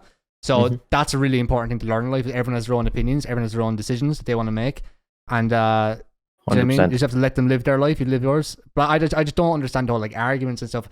People my age are gimps when it comes to this stuff, because they're like, they think they know everything and they know nothing about everything. Like they think they have an opinion on everything. There's a certain group of like my age group who think they know everything about everything, and it actually pisses me off. Even like went to college and stuff, I'm like looking at these people and they've their own like beliefs and stuff. I was like, I only have one jab, and this guy was like, "But did you know?" I was like, "Shut the fuck." I actually said, him, "Shut the fuck up. I don't want to hear it," and I just moved away because I just can't listen to that shit. When people think they know what they're talking about and they just don't have a clue. And maybe they do have a clue about, you know, the vaccines and blah, blah, get your vaccine, your double jab, you should say blah, blah. It's not really about that. It's just about like pushing your belief and your agenda on other people, and I can't stand that. Yeah. No, it is. It's it. Like the thing is like the way I look at it as well is that what people don't really actually look at it and realize is that no matter if every single one of us did get it, it's not going to change anything. Country's still going to be the same shit. Still going to be in the same situation. Still going to have your limitations. Still going to have to wear your face masks even when you're vaccinated. You know, so it's not going to change anything in that aspect. Now, if someone's not vaccinated and there's someone that is vaccinated and they don't want to be around people that aren't vaccinated, just say it straight. Like, just say, you know, I don't want you near me. That's it. Like, it's pretty straightforward. Like, and people should respect that. You know what I mean? Yeah, 100%. Like, you gotta respect the aspect of someone, whether they want to do something or not. Like, I've been against this. Like, I know for a fact Nicole's not getting the vaccine. There's not a home. Yeah, because she's read into it. She's looked at stuff that's happened. She's seen people died from fucking or had heart attacks and all after getting it now. So she's terrified of it, and that's her opinion. That's her belief. She does not want to get it. That's no problem. I have no issue. I'm not going to give it to her. I don't give a fuck if she gets it or not. You know what I mean? It's her own life choice. As for me, the only reason I'm going to get it obviously is because, well, I'm not going to fucking not see me nanny again. Like, you know, in that aspect. Also, I do want to travel out of the country in 2022. So I am going to need it, obviously, in that aspect, because there will be places where I have to have vaccination, you know? Yeah. So I'm going to do it as in to kind of like more so for the fact to be able to see family members and tour. Not tour, but as in like travel. So I don't mind in that aspect. I'll get me 2 jabs, but all these top-up boosters, no. Yeah, fuck that shit. No, fuck honestly. off. I'm not doing that. I'll get the 2 fucking jabs. But after that, no. This booster bollocks, no. If it's a vaccine and it's foolproof, you shouldn't have to need fucking top-ups every couple of months. It's stupid, like. Literally, what are you going to do for the rest of our days? Jab needles into ourselves? We might as well just fucking go on the gear, like, you know what I mean? Yeah. That's literally what we might as well do. You're literally going to walk around look like a junkie. Is Nicole an anti-vaxxer then, or what? Yeah, anti-vax. So do both your kids get the vaccine for like measles, mumps, rubella, all that shit? Oh no, like so I should have broke it down easier. Thanks, buddy. So I should have probably broke it down easier. I didn't want to leave the podcast, so I got him to bring me up a Red Bull. Use that so yeah, handy. So the thing about it is that she's not anti-vaxxers in the sense that we're like all the vaccines that have been around for years and years and years that everyone gets, you know. Yeah. She's no problem with that. My kid Tyler's fully vaccinated. Babby is getting his first. He has had his first heel pricking shot, getting his second one soon. All them kind of ones, yeah, no problem. But she's on about a vaccine that was discovered out of fucking Tom, Dick, and Harry's arsehole. Yeah. So quick. We actually nobody knows. And you can say, oh well, I researched and I know this and I know. No, you don't. You don't know fucking nothing. Nobody knows the actual side effects after 5 years, after 10 years, after 20 years. Nobody actually knows the full side effects of it. That's the thing. Like, you can say, oh, well, I have it and I'm grand, so it must be perfect. Bullshit. You don't know what it can do down long term. Like, there's stuff that you can put in your body and it cannot affect you for 10, 15 years, but it can slowly deteriorate in things inside you. That is a thing. Like, I actually, I agree with that. The way that I describe that to people though, as well, is like, if you're like my age and you just grew up with like fucking television screens and all this shit, over time your eyes is gonna get fucked. Yeah. Over time, like, you're gonna be like, most people have glasses by their 50s or 60s. Of my age, I'm not gonna lie. I'm actually going to get my eyes tested soon, because I noticed the other day I was sitting here and I have chat on this monitor, Discord on this monitor, gaming and all on this monitor. Yeah, I was sitting there and I was looking at, and I actually had for a minute, I started getting blurry. Like, I was like, could be just tiredness, but I noticed during the day I'm starting to get blurry. Yeah. By looking at screens. Now, when I don't look at the screen, everything's perfect. But I'm looking at screens now. At some parts, it's starting to get blurry, and that's because I've been staring at screens for my too many years, and I'm here every day doing it. You know, for years. But I think it's actually getting to a stage where screens are starting to affect me. Like, you know, in that sense, so I'm gonna need glasses obviously when I'm gaming. In a sense, aren't the eyes such a beautiful thing though? Yeah, isn't this amazing? I've actually just started paying attention. Isn't like last month, like paying attention to my eyes and just hoping they're fucking okay, because I discovered like last couple of weeks I'm after getting bags in my eyes for the first time in my life. Like, when I smile, I have little bags. I'm like, oh my god, that's mad. Look at mine. Yeah, look at them. Yeah, they're fucking, man. They're not bags. They're fucking Santa sacks. They're pictures. that's years of fucking no sleep and fucking stress. That's what that is. Like, straight up. I've tried to focus on my sleep a lot. Like, I've not been able to fucking sleep a lot though. I've really fucking bad anxiety in my sleep. It just doesn't happen. Like, I'm in. The only thing I don't have yet, and I'm terrified, is wrinkles. Don't happen. Nice forehead, G. Terrified. Huh? Nice forehead, G. No, that's from doing this the whole time. Like, you know what I mean? Like, you know, I mean, like, as in a sense where, like, you know. Yeah. I mean wrinkles. Like, do you know what the worst one is? Is it's like this little fat here. That is, and it hangs down. Yeah, that little fucking wrinkly shit. And you start getting like wrinkles here as well. Oh. You see, the good thing is you'll never see mine. Yeah. You all see me with a beard. Like I have gray, like 80, 90 years of age. I like the greys in my beard, like, properly. I'm starting to turn into a little silver fox, like, you know what I mean? Not gonna lie to you. Yeah. You know what I mean? Like, it is what it is. Like, you know, I can't do nothing about it. I just want to ask you. I want to ask you a question on the vaccine, because I'm actually curious. Do you know this whole like fucking booster shot shit? Not be able to get to other countries unless you have a vaccine. Does that not piss you off? Because it annoys me. Having this control over you, do you have to get a vaccine, and just to travel, you have to get this done. Like, it actually fucking irritates me so much. Nazi law again.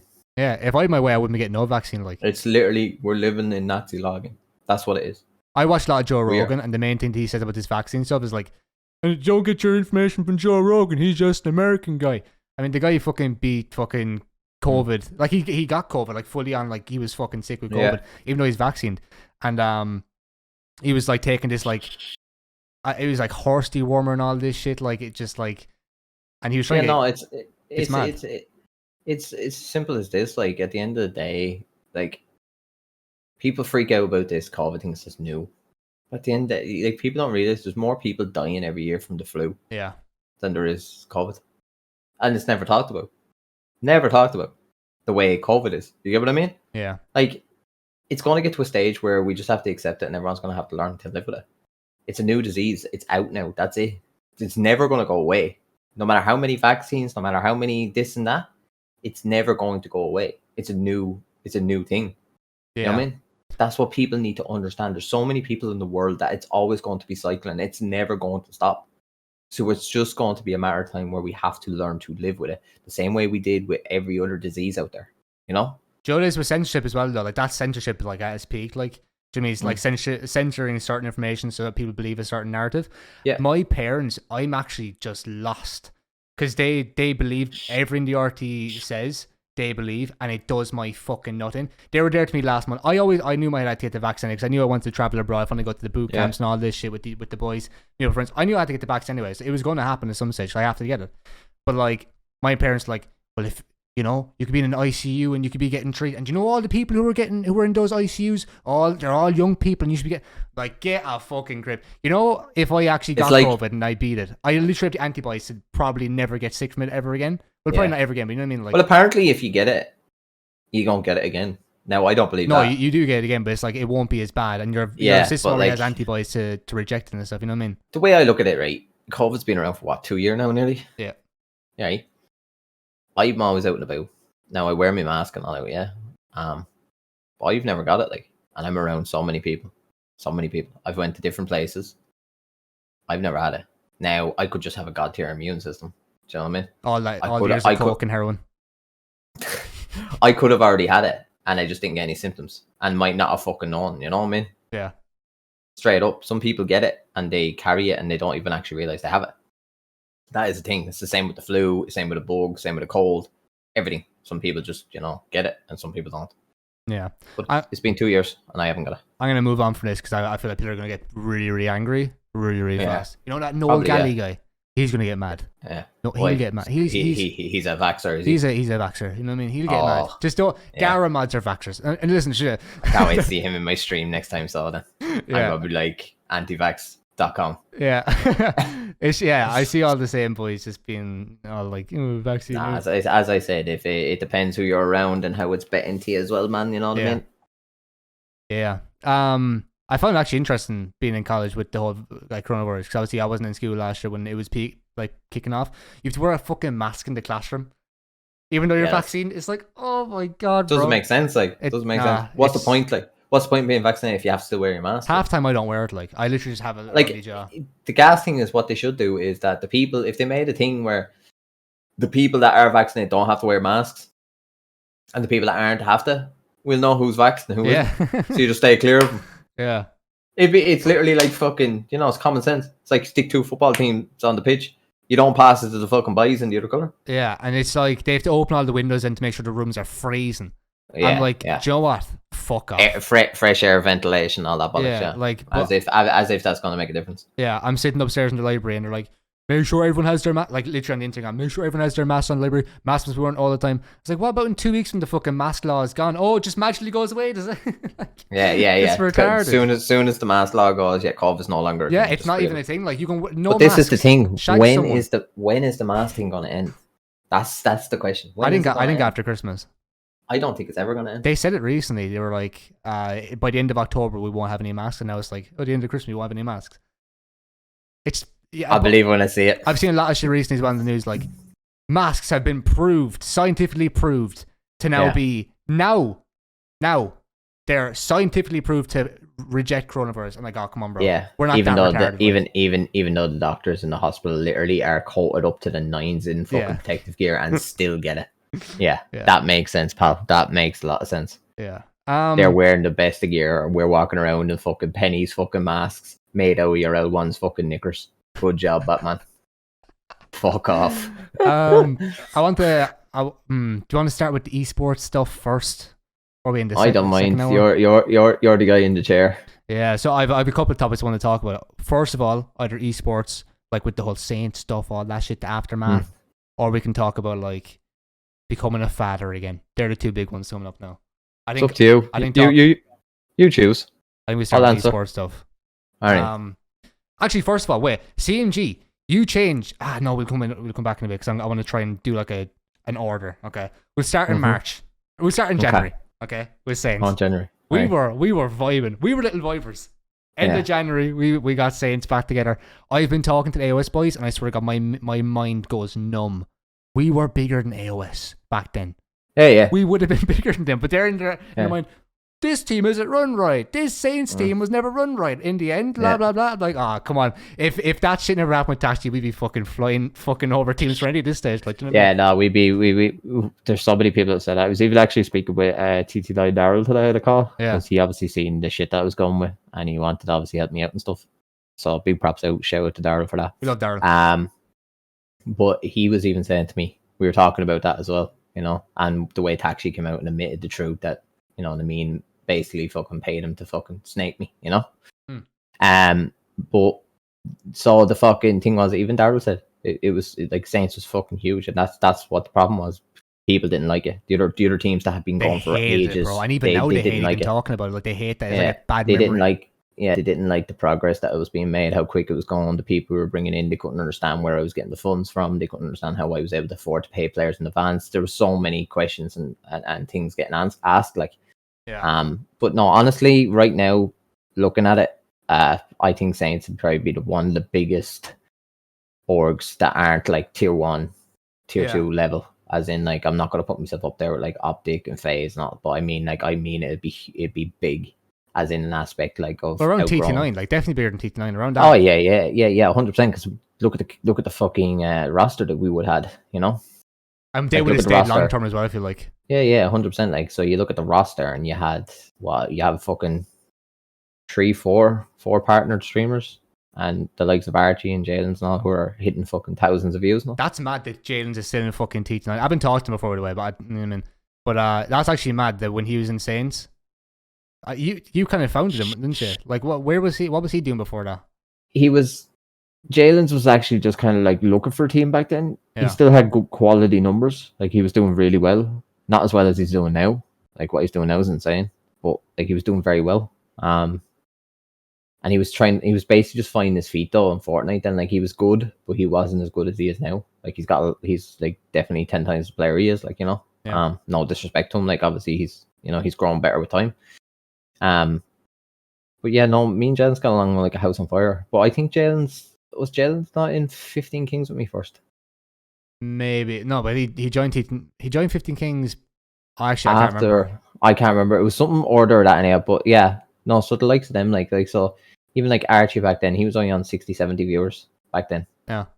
Archie's blown up, bro, a little bit. And he went, yeah. And then like a month or two after Saints, he blew up off the charts as well. Like, so all these people would have been under Saints, you know, because they were happy with the deals I offered and what I was giving them, you know.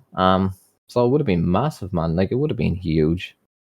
Saints would have been next level. Like, really I find it so. I said to you yesterday, Dems, I'd give up AOS in a heartbeat to go back to the way we ran that team, because I think it would be actually more successful. Because I don't know if AOS would appreciate that though. Like, you know. Listen, I'm gone in December. I'm joking. No, I joke. Oh, your contract's up in December, is it? Yeah, I joke a lot with them about leaving and stuff. It's all jokes. But I love winding them up. It actually makes my day. When Josh, I'm not. I feel very offended though. Why? Because like, I feel like, you know, why didn't Jenny ever get contacted by AOS? Like, you know what I mean? It's age. Alright, fuck off then. It is age. No, because they want to build. Because I'm a boomer. Yeah, because they want to get like. Look at their roster. It's me, Jamie, Legit, Mo. Young lads. Yeah, like 18 to 20. Yeah, so imagine bringing a boomer like myself on. Well, no, it's the whole Ladnation thing again. Like, would you want fucking streamer lead roaming around the place when you're doing football challenges with 20-year-olds? You know what I mean? Well, he wants to try on the fucking red and white and he can be a ref, you know what I mean? Oh, for fuck's sake. Yeah, okay, I get you. So it's me age, alright. I see how it is. The AOS are a good team though. Oh yeah. I'm not saying they're not. I'm just saying, yeah.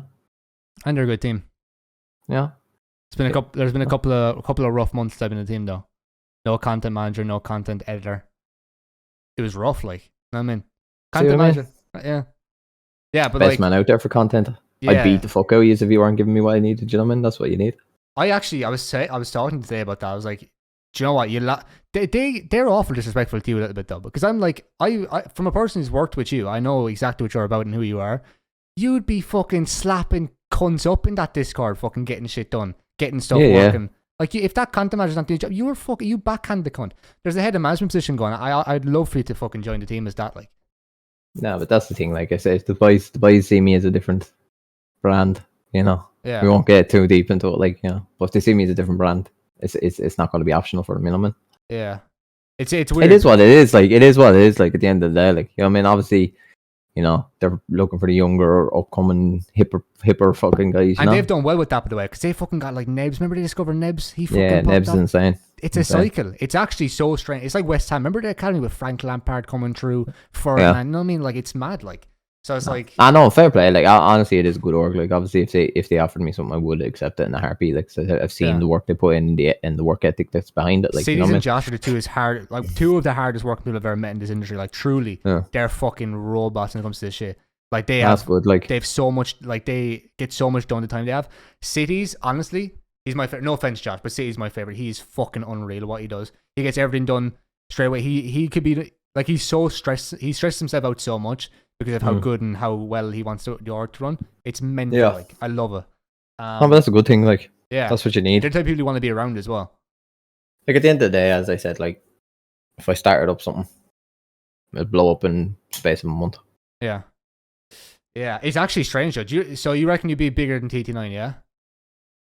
If Saints are still a thing, yeah, no disrespect to them, 100%. What would you have done differently? Because they have a lot of money. And by now, at this stage, they have a lot of money. Saints, yeah, and they have a lot of money. I would have had everything done. All our IRL content would have been done by now. Boot camp, the whole lot, everything would have been sorted, 100%. Take an amount of money I spent and done with it, whatever dumb shit while I was content creating, money I splashed out now. Take it out. I could rent out a place for 2 weeks, no bother. I could rent it out for a month, no bother. Set it up. Why didn't you start another team afterwards? When it came shits? Because, like, it's just like, you know, it's like when you order takeaway from a spot, it's fucking beautiful for months on end, and then you order and you get food poisoning off it. You don't want to go back near the place. It's literally what it was for me on an esports team. Looking back at Saints now, where the fuck? Because there's actually a lot of information we have now that we didn't have back then, isn't there? Yeah, 100%. You know, I actually want you to just like explain what happened. So for people who've never heard of Saints, right? That's where I came from. I was a product of Genesis Balls, pretty much. You know what I mean? Like, a lot of people were. Yeah, a lot of people came from that little thing. Man, I still get DMs to this day, and they're like, Jake, I wish Saints were fucked up. But there's one man, well, actually, there's two men to blame for that. If you want to go off, one of them's offshore at the moment. If you want to go get a ball out to them, you know what I mean? Yeah, listen. Some people don't like challengers. Some people can't accept defeat. Some people can't accept that you leave them behind to go and make your own team and become more successful. Yeah. In a quarter of the time they had done it. He was queer mad after the podcast. I don't understand what I don't understand though. What, like, I don't know. It just doesn't make any sense to me. Like, I still can't figure it out. Like, that's why I don't really talk about it much, because it doesn't make sense. Like, it's just I said, like, at that time, it's like a puppet, you know what I mean? The puppet master. That's what it was. That's evil. The same time, that's not come from a place of like, oh, like, that's evil. That was planned out. That was like same time though. I don't hate him. That's the weird thing. I don't actually hate him. I don't hate anyone. I don't hate him. I felt sorry for him. Yeah, I did. I felt sorry for him. But that he couldn't just come to me, be like, listen, you know, can we merge? Can we do something? Can you help me? Oh, be a man about it. Don't manipulate a kid. There's a lot of shit that I've actually forgotten about that situation, so I'm not really going to go into it, because I feel like if I go into it, I'm just going to end up forgetting some crucial information, or I'm going to forget something that's happened and something that has been cleared up, or blah, blah, blah. But what I was going to say is, when we talked about him in the podcast with Jack, I don't know if you saw that podcast I did with Jack, but yeah, I did. I talked about him a little bit, and I was like, we're just basically talking about the situation, and he was not a happy guy with Jack. No, he talked to me in DMs about it. Yeah. He did. He can't. I was talking. He can't. Because I asked him. I was like, "What the fuck?" Like, you know. It's like, what have you done this time and all, you know? And he was explaining to me that people had it out for him and so on and so forth, and yeah. But then, you know, even though I think he knows I knew what happened with Saints and him paying Taxi and manipulating them into coming onto a podcast and lying through his fucking teeth, making me look like a fucking scumbag, you know. But we put him back in his box fairly quick, you know what I mean? So yeah, we fucking ruined that kid's career. Yeah. Like, we fucking ruined him. Like, he can't even show his face in the stuff he's doing now with himself. You never bounce back for something like that, you know what I mean? You'd have to fully change his name and everything. It's not the first person I've done it with fucked up orgs. Yeah. I'm the same with Forgotten, like. So, you know, it is what it is. You it's know, the 9. Yeah, you know, it is what it is, man. Like, you know, fucking people are just weird. Like, I don't get it. Like, you know what I mean? At the end of the day, I don't get it. Like, Taxi was that hard up for a few pounds. or whether he felt bullied into it. I don't know what it was, but if he was stuck for money, I literally offered him, what was it, $6,000? Yeah, I offered him $6,000. Why give me the org and walk away. Would you ever take the org back up again?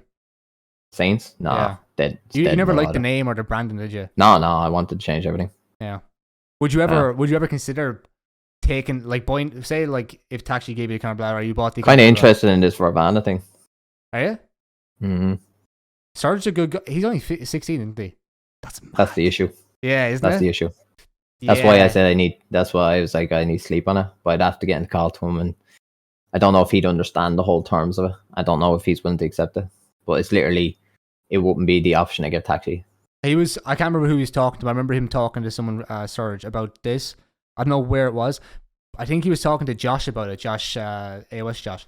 Yeah. And he was like, we're not making any money, blah, blah. And Josh was like, it takes time to make money, blah, blah. So he's definitely a bit screwed over, I feel like, financially with the team. I don't think, no disrespect to him. He's a nice, lovely chap. I've talked to him plenty of times. Yeah. Even back at Saints days, I talked to him, So, but honestly, I fully get where he is. He's a kid with a dream. He has Vervana. It's been around the scene for a fair while. It's never been in a position where, it fell off for a little bit. It went quiet and went dead for a bit, but then it brought back. Vervana's a joke team at the moment. Yeah, but that's because it doesn't have the people. That figure. You put my name behind a brand like that, it'll change. Jenny, we're in the same position we were back in January. We could literally go into Vervana, change it up, switch up the shit. Yeah, I get that, but at the same time, is Sarge realistically going to hand over his baby to me? That's the thing. It's interesting. Obviously, there's a lot more to it, and obviously this time, it wouldn't be just I join this week or this month. I'd literally be going to everyone. First person I'd be going to is Jack Igo. Yeah. First person I got to, and I tell him, I need you to do me a contract on the basis of how this would operate and how I can't get fucking screwed no matter what. That's the way it has to be. Who would you pick up in each position if you started in Oregon or if you took over Vervana? Who would you bring in each position from head of management, CEOs, blah, blah, all the way down? See, I haven't been around the orgs in a bit. Yeah. Will definitely involve a lot of time scouting. So the team wouldn't pick up until wouldn't be this year. Yeah. And I'd have to let Serge know that. I'd put months and months into this before we even released it. A January job, eh? So I definitely have to look into other sectors of people that are around esports that aren't currently obviously under contract with another team, or if they are in contract, when does it end? What they're on then, what would I have to give them to get them to transfer over, whether it would have to be a raise in payment, whether it would be more optional hours, whatever it is. There would be a lot to it. But realistically, if we were to do something like that, we could turn personally, I think it could turn Van into something massive very, very quick. Very quick. Yeah. It's you kind of want to be on TT9 level, because they're actually, I think they're at the point now where they have the foundation. They brought in the people to build that foundation, but they're actually focusing on content now a lot. They have some they're trying to get a content house, boot camp, all that stuff sorted. They're bringing in new people. They're trying to scout other people. They're trying to bring in other people. I love that about the team, which is something that they didn't have 6 months ago. Remember that? 6 months ago, they were very dead kind of. Yeah, no, but that's the thing. Every team just needs a kick boost start, man. You know what I mean? Every team just needs that little boost or that guy behind it. Saints was dead in the water. It was a shit org because it was just console, and you had a bunch of fucking kids, saying, "Oh, I mowed 10 quid and 20." So I end up paying off these little fucking randos just to get rid of them. Vervana's better place to be taken over, I feel like, than Saints was. Yeah, but as I said, there's so much more to it. It's not trust me, I'd love to walk in there and just get his head Surge, be like, here you go, Jenny. Here's the keys to the castle. But I wouldn't expect him to do it either at the same time, because it's his, the best thing I could offer him is obviously a COO position. He can't be a CEO because of the money I'd bring to it, and the people I'd bring, and the contracts I bring in, all that kind of shit. Yeah.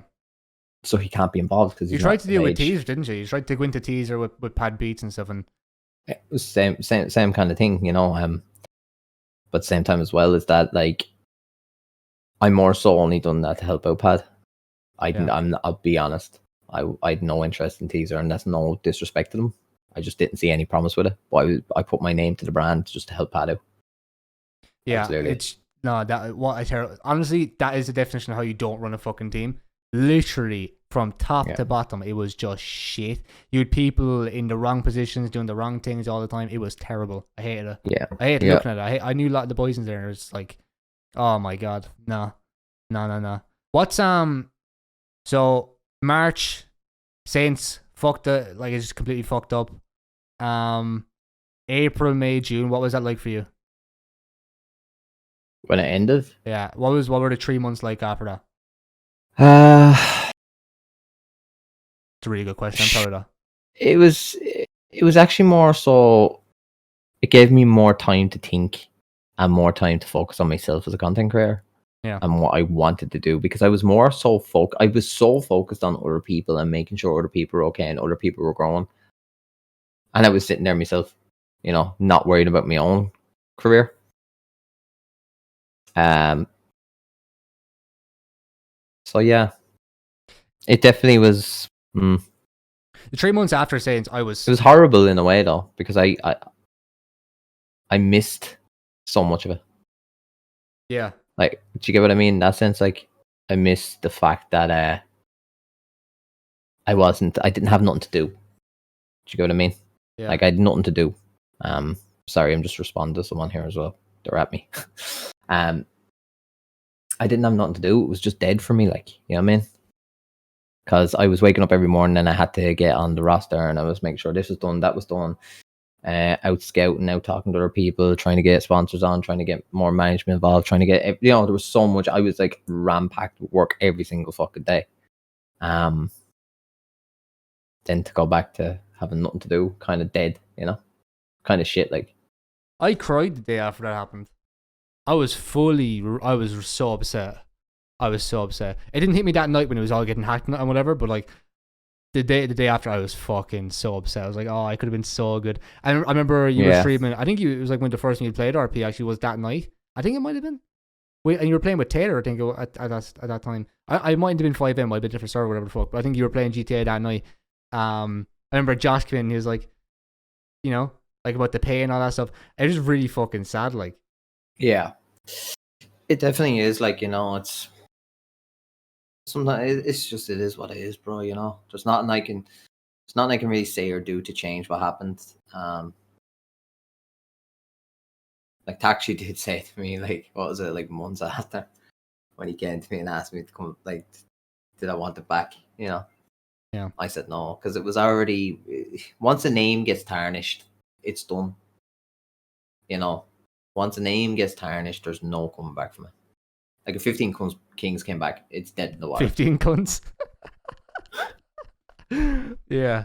Actually, do you want to talk about that? 15 Kings. I don't really want to talk about it, actually, to be honest. But like, nah, it's dead, done.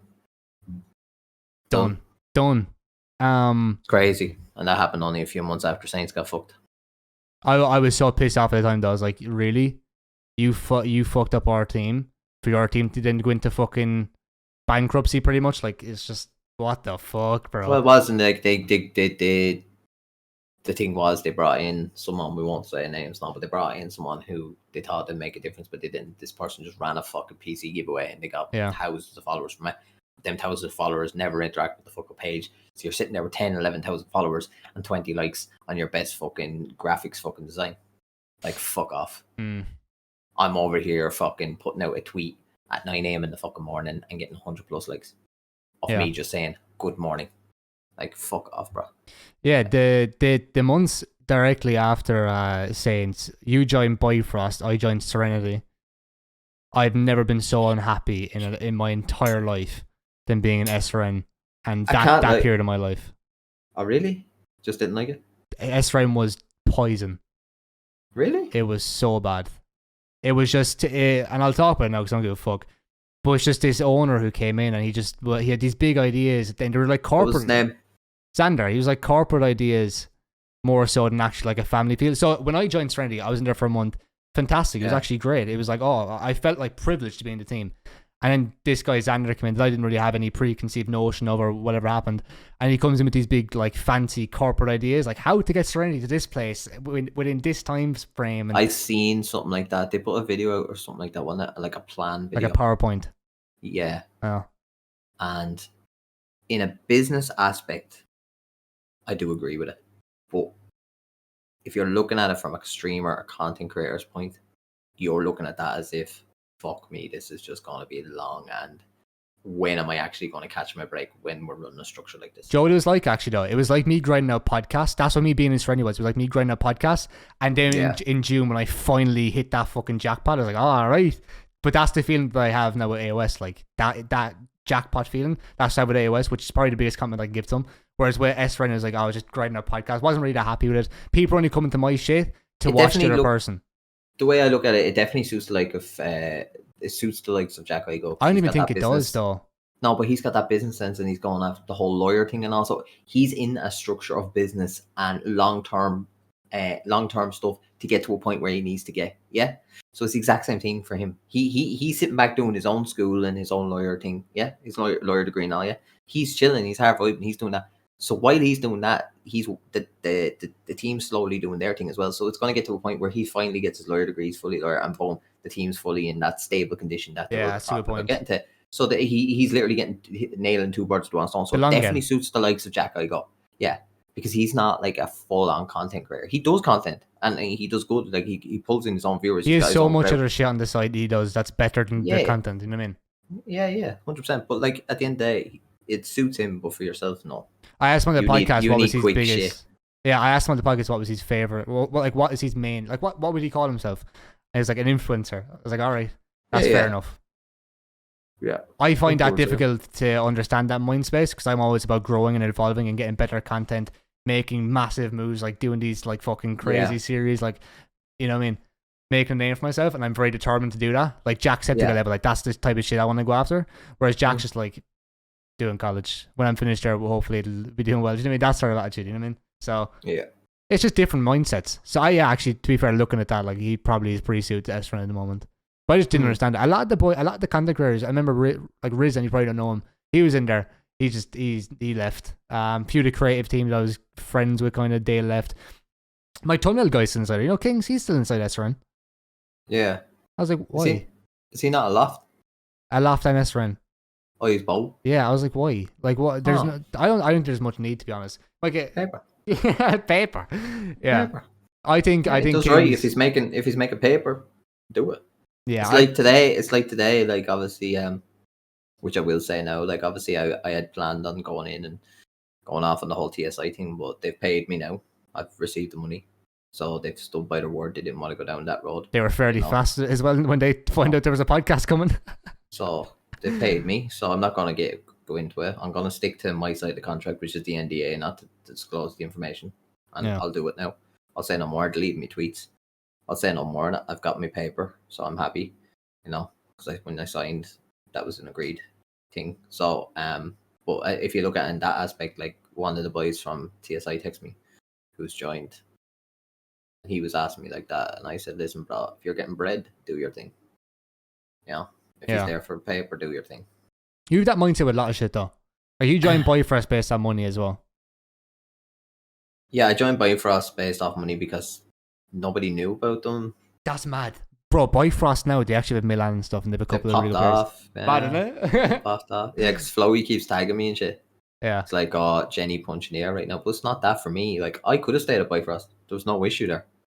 But it just didn't suit my style. Do you get what I mean? It's content was dead, and it still is dead. Yeah, it's not about, for me, it wasn't about like I was getting paid.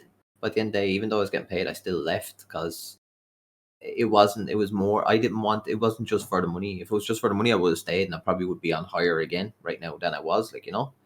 But it wasn't about that for me. It was about the content. If there was no content or anything promising there for me, I had to walk, like, you know. It reminds me of Enterprise Game a little bit. Remember when they'd save it and that? They have bags of cash. Yeah. BIFROST are minted, man. I told you that from the start. BIFROST have got the cash. They can sign in these likes of players like Milan. No bother. They can get these guys in. They got in that other guy now. What's his name? Another huge guy. I can't remember his fucking name. I can't remember it, as well. He's huge as well. And they do. They have the money to bring in these people, but still doesn't suit down my alleyway. Do you know what I mean? Yeah. Bringing in Fortnite people now, that's not down my alleyway. So no disrespect to BIFROST or to Jad. Jad's the one who got me in there. No disrespect to them. Let them do their thing. It just doesn't suit me. Do you get what I mean? So yeah.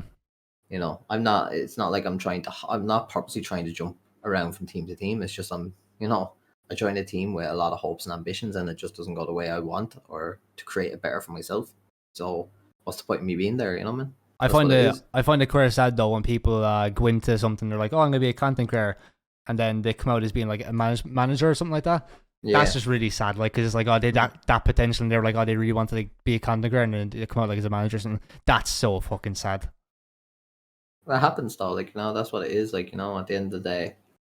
Right now, like, I put myself down as a content creator, but realistically, I know that if manager positions are open, am I suitable for the job? Of course I am. I've been around this fucking scene for years now, I know the ins and outs. I know the fuck ups and the corrections. I've been through it all. Like, I've literally been through it all. So even with Saints, you knew a lot about that shit as well. Yeah, so I'm 100% probably the best man for the job for a lot of things inside of esports. Because of the fucking shit I've done and what I've been through. Like, I've literally had the lowest lows and the highest highs. So, there's nothing I haven't been involved in. There's nothing that surprised me anymore, in that aspect. Yeah. So, with like April, May, June, like that period, honestly, probably the worst period of my life, those 3 months. I was grinding out podcasts. I actually remember I came into your stream, I was like, oh, how depression, all this stuff, like, I was just talking to you about it. I remember I did a podcast with Blue Van Man. There's like a couple of podcasts like with really big names that didn't do well. I was like, okay, podcasts have to stop. Not stop, but they have to be like a secondary thing. They can't be the main thing. Because I knew the only reason. A good example of this is, right, I remember I got Cyphic on the podcast. It got 800 views. I was like, oh my God, 800 views. This is insane. Look at all the boys come over. Not a lot of subs came up from that. I was still like 4.8k or the fuck it was at the time. And then I started focusing on content I actually wanted to make. Like, did you guys stuff with Gogglebox stuff, all that shit? 2k views, 3k views per video, like 1 out of 10s, 1 out of 10s. I was like, all right.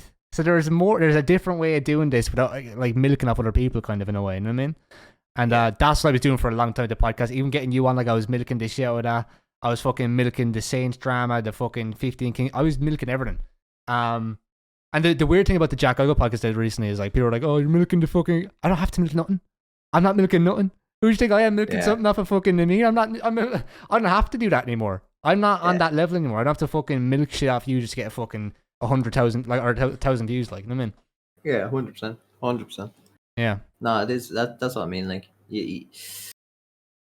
every situation you get yourself into, like, whether it's yourself, me, or anyone else, like, there's always going to be a point where, you hit your lows and your highs of any sort of success, like, and you got to do what you got to do to grind through it as well, like, you know what I mean?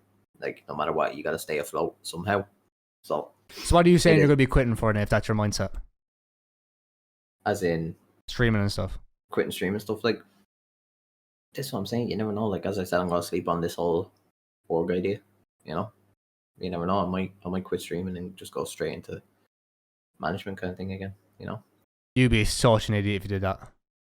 I don't know. Like, it's all up in the air. Streaming's a long game. You've only been doing it 6 months. It's all up in the air. Like, you know what I mean? It really is. It's all up in the air.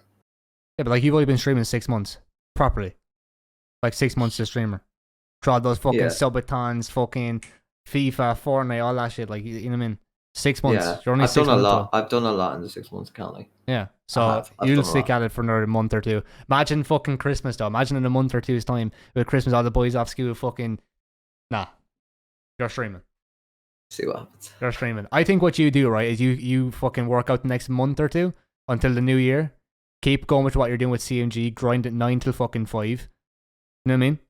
Make it a job. Fucking 9 till 5 with CMG, and then next year, if it's not going particularly well, look into the org stuff. If you can't get into org stuff, go back to work. That's the way I do it personally. Yeah, I definitely. It's definitely going to be a turning point in the next 4 or 5, 6 months, give or take. Although regardless of what happens, I'm going to TwitchCon. So.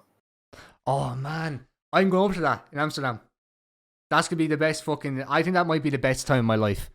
So yeah, everyone's gone. Yeah, if I ever get depressed, I'm like, I just think, oh man, June. Do imagine June. The best time of my life is still to come, and that's the way I look at it. Yeah, Like, that's gonna be the highlight of my life. There's so many people going. I don't know who I'm gonna go with yet, though. I'm in a couple of minds of who to go with. I'm staying with my aunt lives over in fucking Amsterdam. Oh, you're staying over with your auntie? She lives in a mansion, bro. She sold her house last year for 3 million. I'm like, all right. I'd be hitting up them hotels. Let me tell you. Yeah, no, I was gonna go over with Cypher or whatever, but I don't know. Yeah, I'm really looking forward. I know Gara and all are going over. I think he went to the last TwitchCon as well, wherever the fuck that was, 2018. Yeah, I know. He Gara and all are going over. So if they ask me to go, obviously I'm gonna go with them, 100%. Yeah, 100%. I'll go with them. Yeah. We've kind of wrapped up everything there with the esports shit.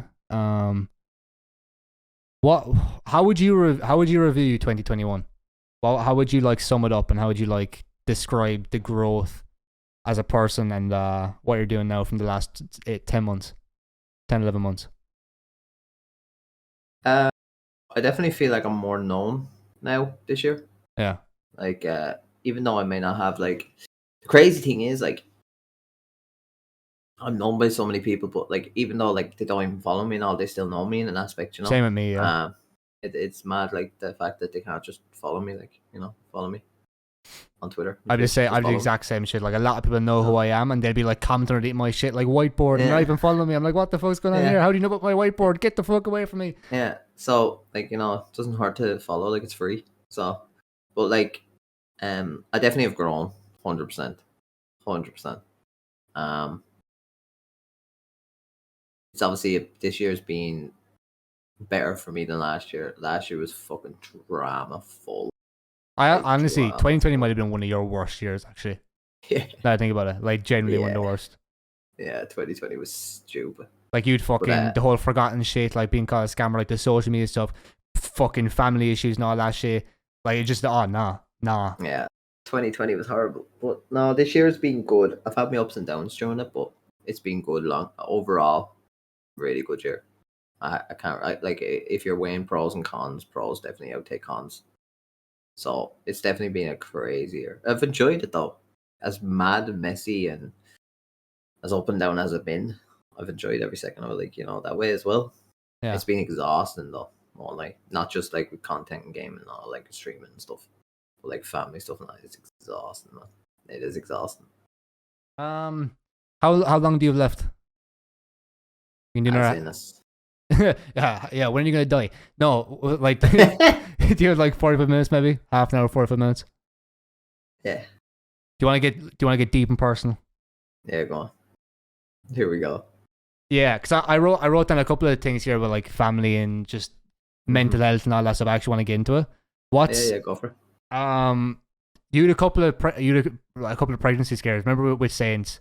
What was that like mentally going through that? Like you thought your kid was fucking gone, like, for a night or two. Like, what was that like? Oh, yeah. Remember that shit? Barney was in charge with Saints that time. Yeah, that was scary, man.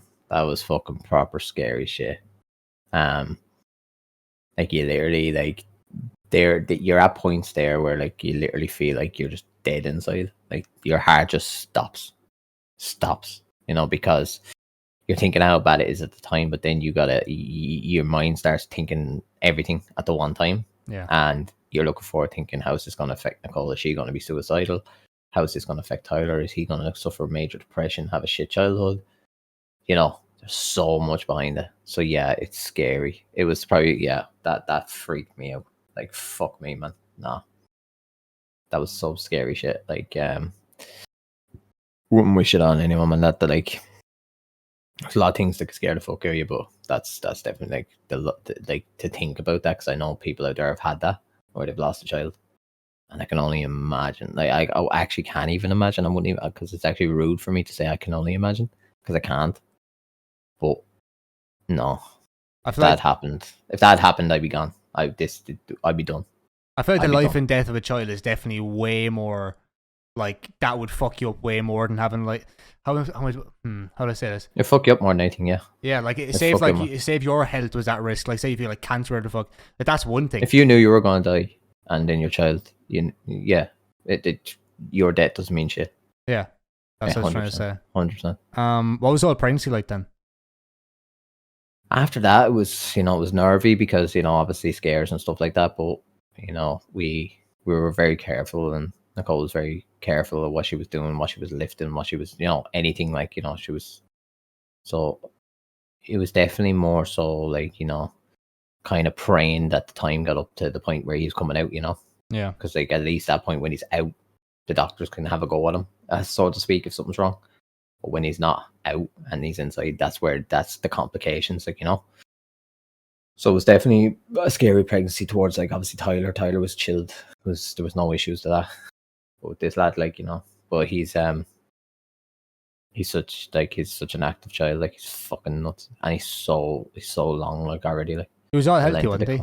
In the end. Yeah. What were those like? What were those like hours before he actually came out though? What was that like?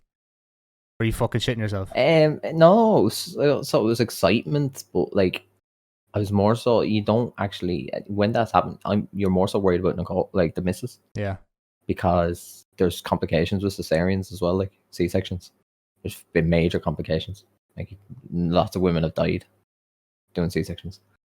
So like, because they get cut right open, they're fucking, the whole guts and all is fucking out, like, Yeah. Like, that shit's all moved out of the way, and Jesus Christ.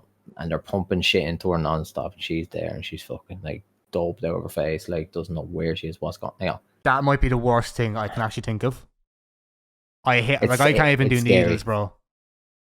Like, barely with needles. No, you don't. See, people don't understand. When a woman is giving birth, normally it's one thing, but when she's going through cesarean like that, we don't understand how strong women are. We're pussies towards women. Yeah. Like, they literally are being cut open and having something removed from inside them. Like, think about that. Like, imagine being cut open and having something took from inside you. Like, do you know how fucking mad that sounds? It's not a circumcision job, you know what I mean? No, it's not. It's not like getting the fucking snip, like, So, jokes, no, women are like, I can't understand like how they do it. I couldn't think going through that kind of thing. No, it's fucking. Did you ever see Piers Morgan? No, Piers Morgan, yeah. Yeah. He went on to fucking ITV and they put like a strap on him, like a pregnancy strap on. He couldn't even do the first setting. He was like, "Get that shit off of me, bro! Like, get that off me." That's what I mean. We don't understand. We haven't got a fucking clue. Like, when I'm sitting there, like, and it's that build up of momentum. Like, time goes by so slow. 5 minutes feels like an hour, and you're just waiting for that cry of the baby when he's out. So when they get pulled out, the first good sign is if they cry. Do they cry when they're inside? No, the minute they come out, boom, they'll cry. It's crazy. They can't cry on the inside. It's mad, man. Yeah, imagine you're just there sleeping night and all you hear is, "Wah!" Like, shut the fuck up! Get the fuck back, you little fucker. Yeah, no, the minute they come out, that's what it is. Because, like, obviously the air hits them and, the lungs for the first time. And yeah. Did you cut the fucking thing off? Yeah. Ooh, that's fucking disgusting in my head. Yeah, that's gooey as fuck. Not gonna lie. Yeah, no, I don't think I think I let the fucking. I think I let shrubbery, rab. I tell you what, you think that, but when it comes down to that moment, and it's that emotional connection factor, like, that's your son, like, that's like it's hard to explain, but when you're at that moment, you don't think, ooh, it's icky, gooey, fucking, I don't want to snip that, I don't want to touch that. You just want to grab him and squeeze him, you know what I mean? Because he's there, and he's yours. Like, you made this little lad, like, he was in my balls. But this, like, so this little dude is literally going to look up to you for the rest of his days, like, as, his protector, his fucking, his father, his fucking everything, like, Yeah. Like, there's not much more pleasure than that, like, What was it like? What was it like being a father for the second time, though? Because when you're a father for the first time, I'm sure it's like a whole different kind of nervousness. Like, are you going to do the right thing? Are you going to be the right kind of type of guy? Is that kind of like your mind is kind of put at ease when you have the second one? It's like, oh, I've kind of done it already. So it's different as in an aspect of, first of all, your age. I was a lot younger when I had Ty, Now I'm a grown ass man. I had Ty at 20, 21, 22. Still young, Yeah. And then I had this baby at 30, So yeah, it's definitely, it's more, you have more experience, you're more mature, you know how to deal things better. Second time around, obviously. Everything's it's kind of like when you learn to ride a bike, you don't forget, you know. Yeah. Same with a baby, like you take care of a baby, so putting them asleep, settling them, feeding them, changing his arse, the whole lot, you know. Is it just a feeling though? Is it just a feeling? Like is it just like raw love, like that feeling? Yeah. See, I can't even comprehend that. Like, you know what I mean? Yeah, so that's the thing, like, and I don't want anyone getting this twisted or anything, but like, obviously, I adore Troy, like, I adore him, like, love him, but I still love Tyler more, as much as I hate to say it.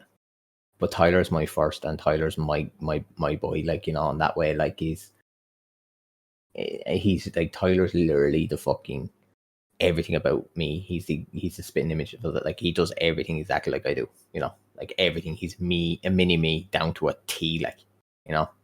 I love gaming and PC, and now he's seen that. He now does it. I fucking mad to Liverpool, follow Liverpool. I didn't force on him. He all of a sudden, boom. Now he's out buying, out of his own communion money, he's out buying fucking Liverpool jerseys, you know. Yeah. He wasn't like that though about 6 months ago, was he? No, he didn't even like FIFA or whatever. He's like, no, I'm playing FIFA 19 with the boys, let's go. yeah. And now also, and then he was in here watching on stream with me, watching the Liverpool Man United game, and he knows all the players' names. He celebrates the goal. Like, it's crazy. That's a magical thing, like. Yeah, 100%. I remember when my father was never into sports or the fun. Like, he literally like he's not sporty. Do you know what I mean? Like, he's into cars. He loves these cars. He likes these motorbikes. You know. Yeah. I mean, so just completely different things. So when I eventually found what football was, I was like, oh my God, this is the best thing I've ever seen in my life. How amazing. So it's like, for someone to actually like understand that early on in their life, that must be a great feeling for Tyler. I feel like that he'll understand when he gets older. 100%. Like that's the thing, like the other day. So yeah, I obviously bought him the same jersey I have back there, the new one. Yeah. But he went out the other day and bought the champion winning, the league winning jersey, the year we won the league. Yeah. And he bought that, and I asked him, I goes, how come you bought it? He was like, because this is when we won the league, and I'm going to keep this for the rest of my life. And you know, so like, you know, it's and I fully respect that, actually, because that jersey is going to be a prime jersey because it's when we won the league after 30 fucking years, you know. Yeah. So way down the line, like, it's a piece of memorabilia.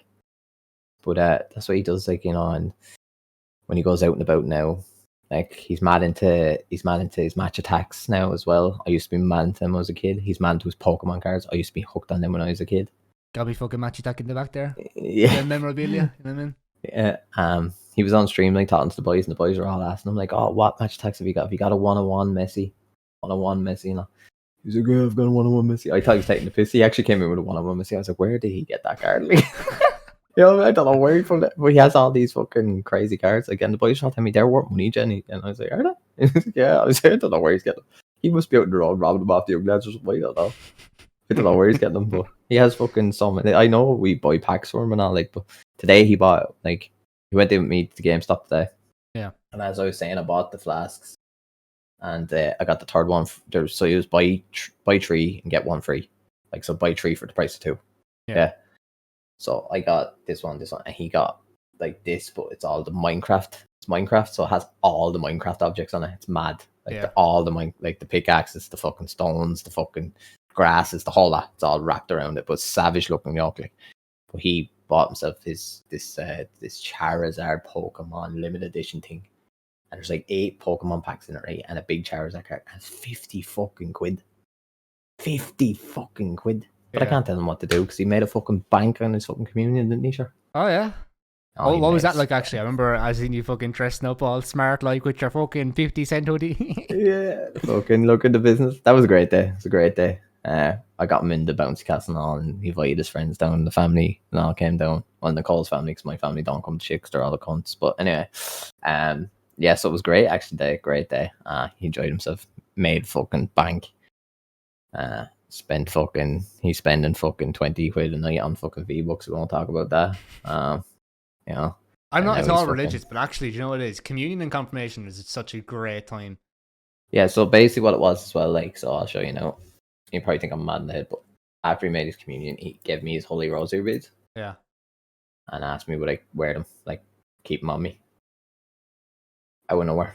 And I fucking found that mad for him to ask me, so I've never took them off now. Like, I literally I shower with them and everything. Like, I don't know what it is. I feel like for him to ask me, because they're very personal to him, obviously, because he made his communion with them, he got them blessed on him and so on, and now he gives them to me, and I didn't ask him for anything, or so he gives them to me. That's very I actually I need to rephrase that. I don't believe in Jesus where the fuck, but I'm very spiritual. But they're two different things, like completely. Spirituality and your mental well-being is completely different to religion. I think religion, in my opinion, religion's a load of bollocks invented by people who are like just wanting to make some money, telling their stories, blah blah blah. Well, he went up and got the holy bread, and put it in his mouth, and he spat it out. He didn't like it. He would not swallow it for life. Tyler, he hates it because he's got this weird thing about textures. Yeah. Certain textures that it is a weird thing, isn't it? Taste, and he feels something to do with certain textures, and he freaks out over them. And whatever it was about that holy bread, he just freaked out over it, and he was like, get out, freaked out over it. So could be the spawn of Satan either, I don't know, but spawn of Satan. Yeah, no, I don't want to get fucking back into this religion shit, but it is interesting though, because you have a bond you can have like a really, really deep bond with someone like that you just described there. Yeah. And some people they'll have something that they'll be like, oh, religious, something religious happened, like some stroke of luck happened, when in actual fact that was probably just something really spiritual. That was like, does that make sense? Yeah, no, 100%. Like at the end of the day, like it's like, I feel like this was more of a connection where he felt like this is a big special moment for him in his part of him, and he wants me to have it, to keep it for him, or mind it for him in that sense, something like that. I don't know, it's hard to explain. I'd never asked him a question. I had my nephew's christening last week. It was strange. Like it was my first time back in a church where I was like, I genuinely, like, I refuse God. You know what I mean? So it was really, really strange seeing from my parents' perspective, or blah blah, everyone's perspective inside there, like this child is now being entered into, and the way the priest said, entered into the world of God, or I was like, this is actually insane that people believe in this. He's accepting Jesus or some shit. He's like accepting Jesus into his life, and he's going to be part of this holy kingdom. I'm like, what in the fuck? Like I respect people who believe in religion. I think it's a great thing. If you need something to cope with whatever you're going through, if you need some sort of religion, blah blah, if you need this, that's fantastic. I actually applaud you. I couldn't do it. I couldn't do it. Yeah. I fair play to people that, but I couldn't do it. I don't. But listen, I just don't believe in fucking castles in the sky and fucking all that. Nah, I don't believe in that jazz. But fair play. If that's what people believe in, that's their own beliefs. You know what I mean? I believe in fucking aliens, and I guarantee people think I'm more whack job. I believe in aliens as well, then. Yeah. So I'm probably a whack job to people as well. You know what I mean? You believe in parallel universes? Yeah, I believe in all the crazy fucking phenomenal shit, man. You know what I mean? I believe in parallel universes. Yeah, I believe in parallel universes. I believe in ghosts. I believe in fucking the whole lot. There's a parallel universe where I pick up that water bottle to my right. There's a parallel universe where I picked that water bottle up and I drank water. There's a different parallel universe where I drank a certain amount of water. To that? You reckon? Everything. There's a parallel universe where I press the button here and it goes back to my face. And there's a parallel universe where I don't do that. You know what I mean? I believe in that. I get you. Yeah, that's mad. Every single decision you make is different. That's fucking deep fucking thinking, that one, man. Can't lie. Alright, give me a second because I need juice or I'm gonna fucking stroke it. Yeah, you gotta stroke it, daddy. But yeah. Hope you're enjoying the podcast. A little longer one. I want to get over the 2.5 hours, man, because we haven't done that. I did with Garrett in 2.5 hours. Getting me out summer blaze, the vibes. Yeah, did you ever get that fucking partnership with that company about the fucking vape juice that Sophie has? Talk to us about it. Come on. Where to begin? Let's go. So, tried the product. Do you know the pound shops? Yeah. Not the way they sell their own vapes juice. Yeah. And it's like €1.50, and there's a reason for it. Because literally you might as well go home and stick fucking paint varnish into your thing and smoke it. Yeah. It's literally what it is. If you want cancer, smoke it. Yeah. I don't know. What do you think of the whole energy drink shit then? Qallo and all that stuff. Genuinely. Now you're not affiliated with them. Because I had the same shit when I was with Glitch Energy with SRN. I was kind of blinded. I was like, oh, it's a cool little sponsorship thing. This is amazing. But actually, in actual fact, it's terrible and it's actually really bad for you. My father pointed this out, and I will never try an energy drink like that again. They send you out these products to get you hooked on them, so you'll then promote them, if you think about it. If you think about it. Yeah. If you get hooked on it, you're fucking, oh my God.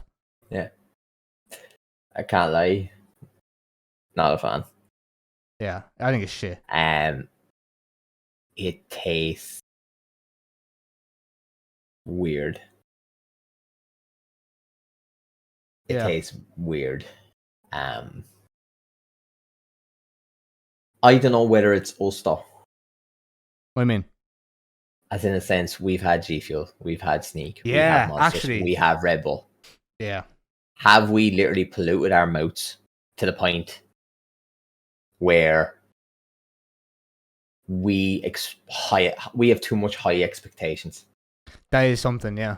I think that's it. Because when I first tried them, I thought to myself, okay, different, you know, not my style, but this is, you're talking to a guy who goes through Red Bull, Monster, G Fuel like a fucking tramp, like, you know. Yeah.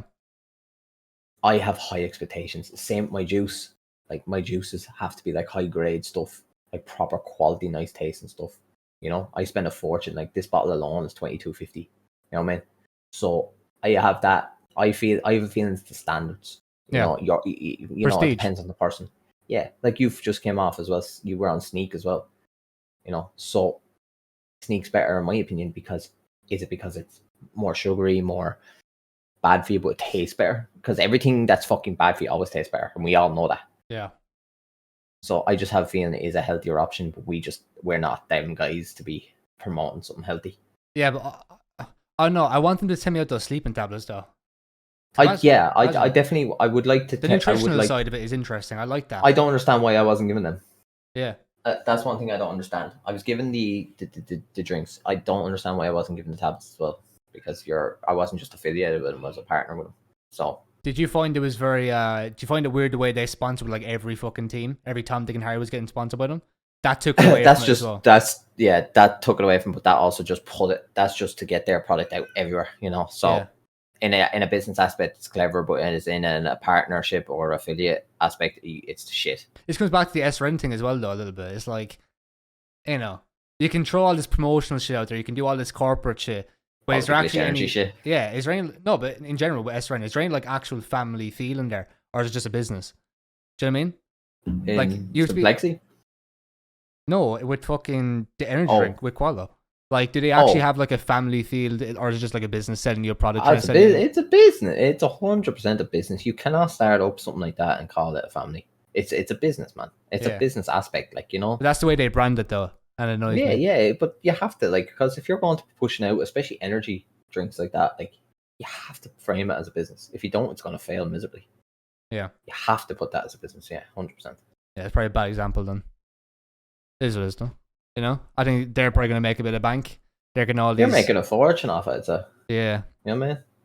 Like, at the end of the day, some people have got it using my code. They say they like it. Some people say they hate it. You know, so it's I can't stand the people who lie, though, about that shit. Oh man, the people who, Jesus Christ, the AOS boys, they lie about it and it does me heading. What, like, saying it's beautiful? Yeah, or, you know, even like Raza or whatever, they'd be like, you know Raza, yeah? Mm-hmm. He'd eat the fucking shit off a pig's belly, this cunt. Anything to get him fucking, honestly. Man, that cunt he eats so much food. You know, he was on fucking Twitter the other day and he was like, I'm getting fat, guys. Really? Are you actually? He's like, I'm getting fat. I'm like, oh no, really? How are you getting fat? I'm eating a lot of food. I'm like, oh no, really?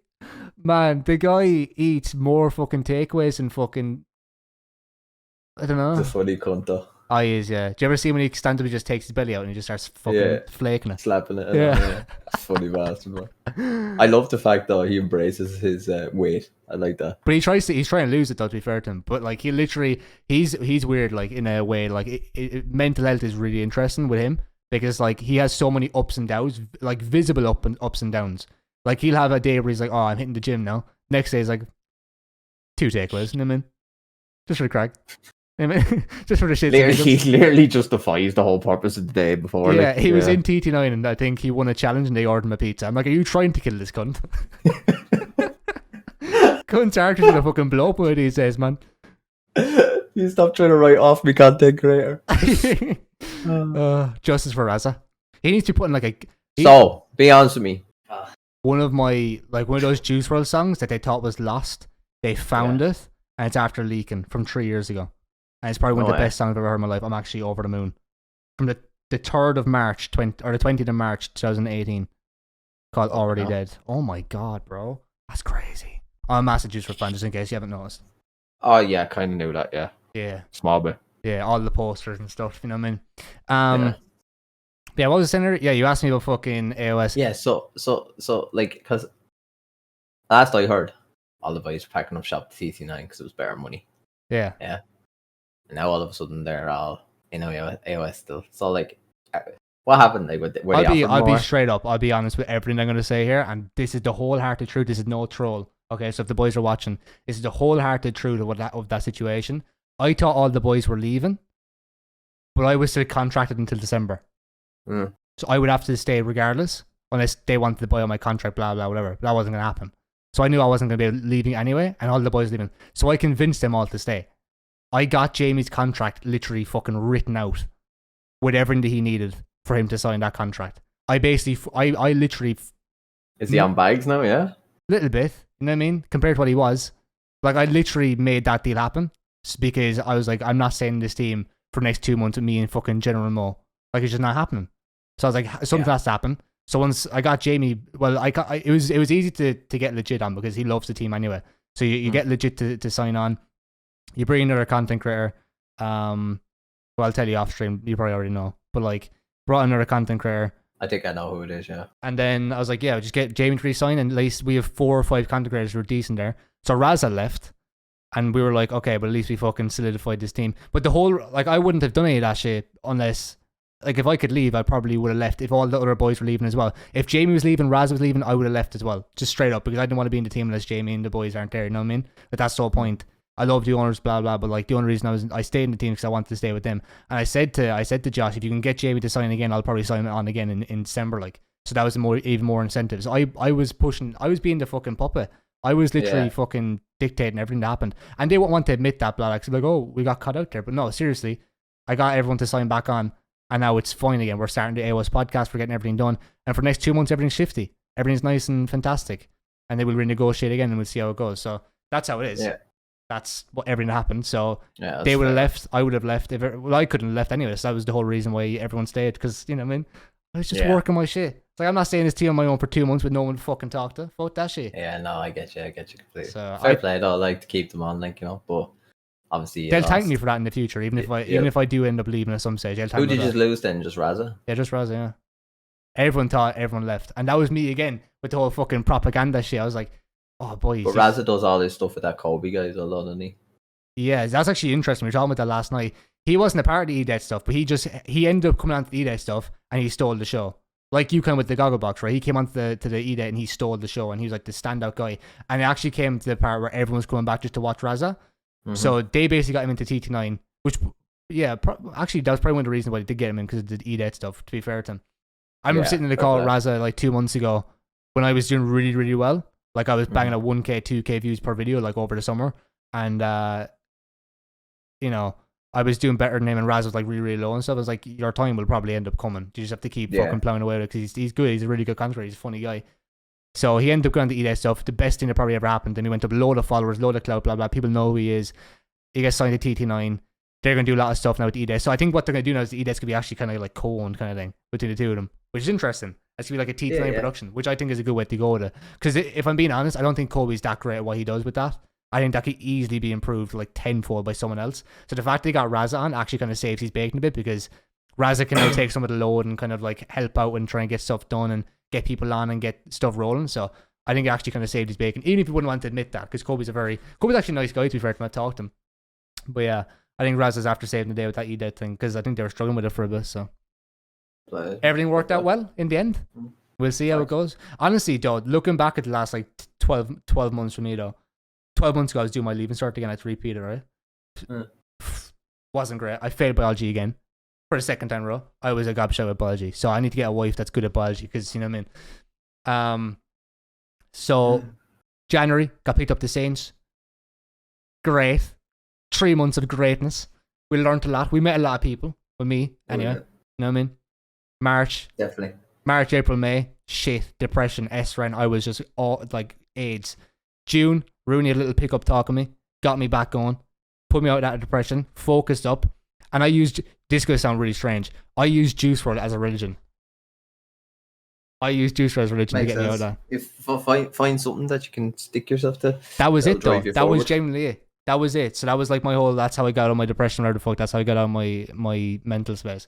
So I just focus on that, and I just focus on what he was saying, like, you can do anything you achieve, blah, blah, blah. Like, just that whole, like, American kind of, like, positivity shit. I kind of just tapped into that, and I was like, oh, that's great. Like, you can achieve anything if you put your mind to it. And the one thing that stuck with me is, like, whatever you see other people achieve, and you can achieve that as well. That was the thing that got me. It's like, if you see fucking Saved or Milliam doing what they're fucking doing, even Milliam's not doing that great. He's a bit of a sellout doing NFTs and shit. But, like, you can be like that if you put the time and effort in. And that's what got me through it. So, and the next 3 months, just building my brand, building who I am, and then here we are now. Off from there, 100%. Yeah, you've grew a lot the last few months. Sorry. I'll start with you, Jenny. Grab me by the balls, just tickle me. Ooh, tickles. Don't fall off. Don't do me. You haven't fallen off. You'll be back in like a week or two. You just have to give it time. Just get into the schedule again with your content, and just like 9 to 5 job. You know what I mean? Yeah. Even over school, probably not. But like do like 12 to fucking 8 or something. Bro, those nights, do you know what it is actually with the CMG stuff, which is really interesting. I remember those subathons, I was always in your stream. This is, you know, I was having a really good time. And I didn't particularly like CMG.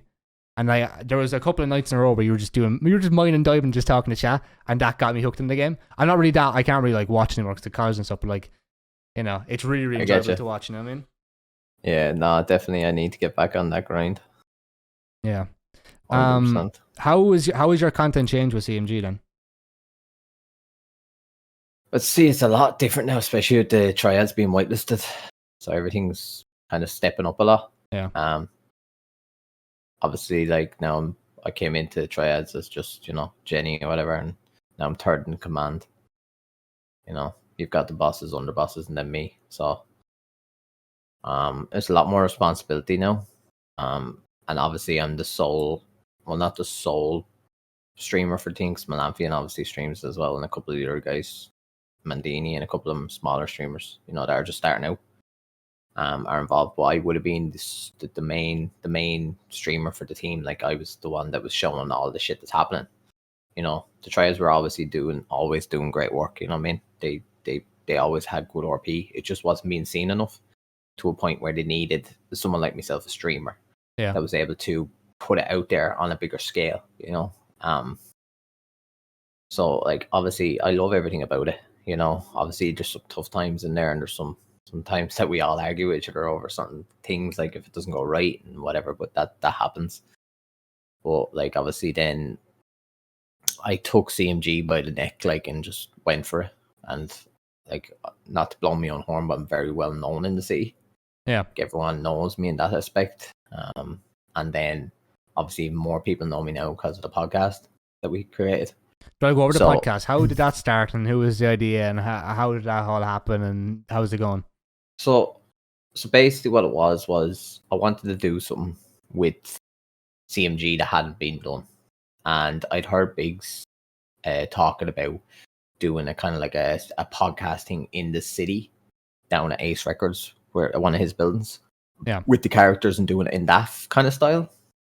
So I said to him, listen, Biggs, I've got an idea with this, you know, that we can better it. I said, imagine if we took the person away from their character onto camera, you know, onto a podcast. Yeah. And we learned about them, who they are outside of the character, as well as their character in depth, you know, get into the deep stuff, find out who they really are and all of that. It's like, because a lot of people put on voices, or they pretend to be someone that they're obviously not in real life, which most RP people do, you know, they create a new persona. So I thought it was a great idea to go for. So we went with it, like, but I always knew, like, a lot of people said to me, oh, well, how do you feel like when you're sitting there with 30, 40 people watching you and Biggs sitting on 200? But I always knew that was kind of going to happen regardless, whether I went along with myself and then brought Biggs in, or I started with Biggs from the get-go. It was always going to be the case, because Biggs is the biggest streamer in CMG at the moment. He is, like, he was always going to get the prime viewers. He was always going to get the private viewers. I knew that. So for me, it was more so about the fact that he's not doing it in a sense where he's looking like he's like, oh, Jen's not getting the viewers or whatever. He always looks after me either way. That's the thing though that people don't understand is he generally is like it's not like I have 200 viewers and he's down there doing that. It's not like that. Yeah, you know what I mean? No, he always looks out for me. Like when if we're live and all right, and he's talking and whatever and all, he'd be like, he tells his chat, go over, follow Genesis, stick him on a lurk while you're watching me as well. He's not greedy in any sense. You know what I mean? He has got along with me so well, but we have a really good connection because kind of like with yourself, Biggs didn't know much about like the esports platform and a lot more detail on promotion himself and what way to do things correctly. Like where I went to you and you did the overlays for him and he sent you the Juice WRLD poster kind of thing. Like he always pays dividend to those who look out for him. You know what I mean? And he always, no matter what it is, he always says it too. Like, no matter how big he gets, he's like, Jen's me boy. Like, I'm not going to leave him behind. Like, he's come in and he's like, he's backed me. He's helped me do whatever, and I always say to him, I give him, like, if he needs the extra push, I'll give it to him. If he needs advice on something, I give it to him, and I tell him straight, I wouldn't bullshit him, you know what I mean? I give it to him blunt. But we have a really good, like, since we got met each other, we've had really good friendship. We just respect each other on a level, and at the end of the day, I don't listen. It is what it is. If he's on 200 and I'm on 40 for the podcast, it doesn't matter. I'm still on that podcast. I'm still the host of the podcast. My face is there. I do most of the talking, Yeah, because and Biggs lets me free flow it. He lets me do that because he knows like that. He's like, let Jen run it. We'll come in with the questions after. But let Jen do the introduction. Let him get introduced into the people and so he lets me do my thing, so he fully respects me as a content creator and what I bring to the table as well. Do you get what I mean? These are quite similar fucking ideas and ideals and morals and all that shit as well. And we're very, very similar. I actually would be in Ace Cartel with him only for the tryouts. Biggs was not at home for a few days, and when I left the craze, Biggs has actually told members of his family, I want that Irish guy in my family. I want him. And when he came back to triads, it already snapped me up. He was raging over it. But he'll tell you himself, I'd be in the Ace Cartel if he was at home that day. Like, I think it's a better dynamic though if you're in different teams. No, it is. It definitely. I feel like it's better we're in different families, because at the same time, if we're in the same family, I feel like it wouldn't be as good. Like the connection wouldn't be as good, the content wouldn't be as good. Where we're in different families, like anything can happen. You can plot against each other and just do all this different shit. Like, can you think of the drama and the viewership would bring if Jen and Biggs had a war, like went to war against each other kind of thing, Like down the line, that's gonna happen.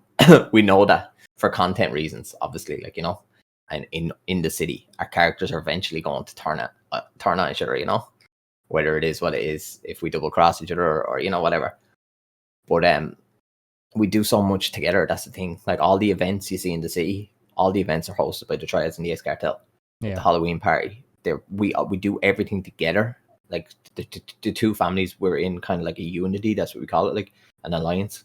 So like we're virtually untouchable in the city. The two families, like nobody can touch us. Yeah, because how big we are, how strong we are together. Like nobody can stand on us. Like we run the city, we own the city. That's how it is.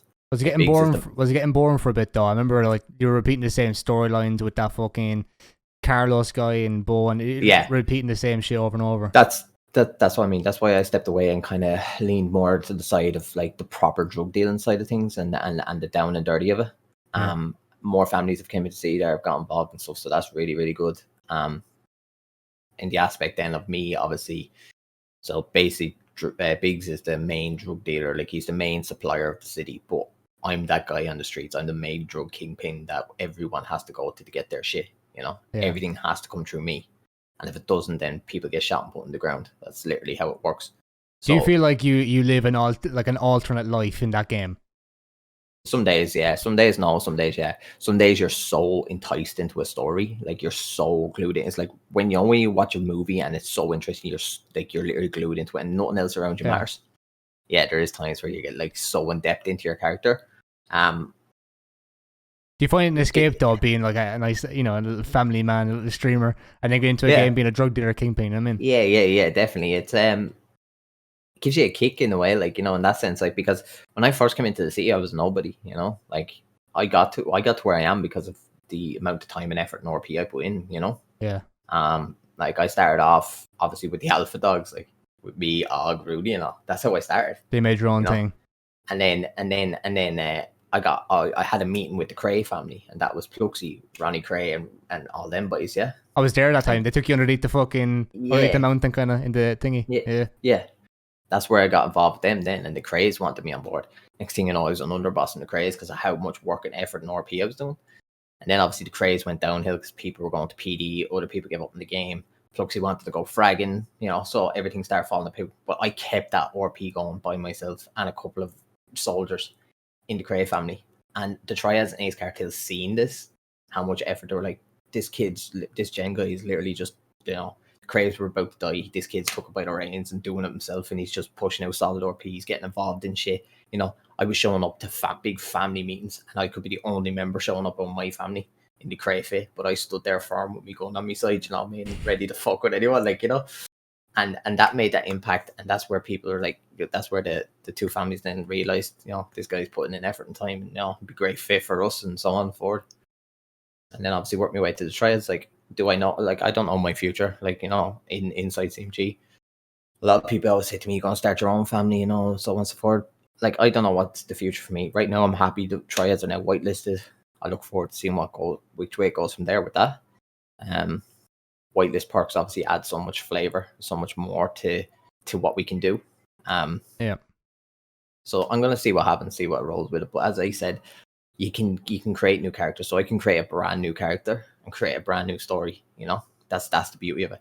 Like I did with the militia. I created the character Jesus, yeah, and Jesus was fucking part of the militia.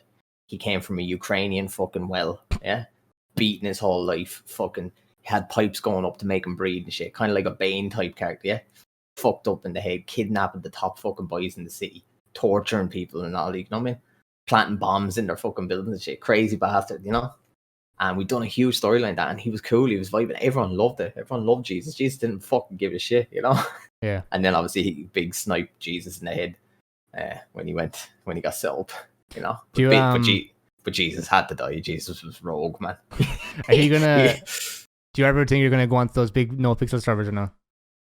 No, because you were talking about at the very start when you started playing the game. Yeah. So I've got to a point though where I've got to, like, CMG. It's made me in that aspect, like RP.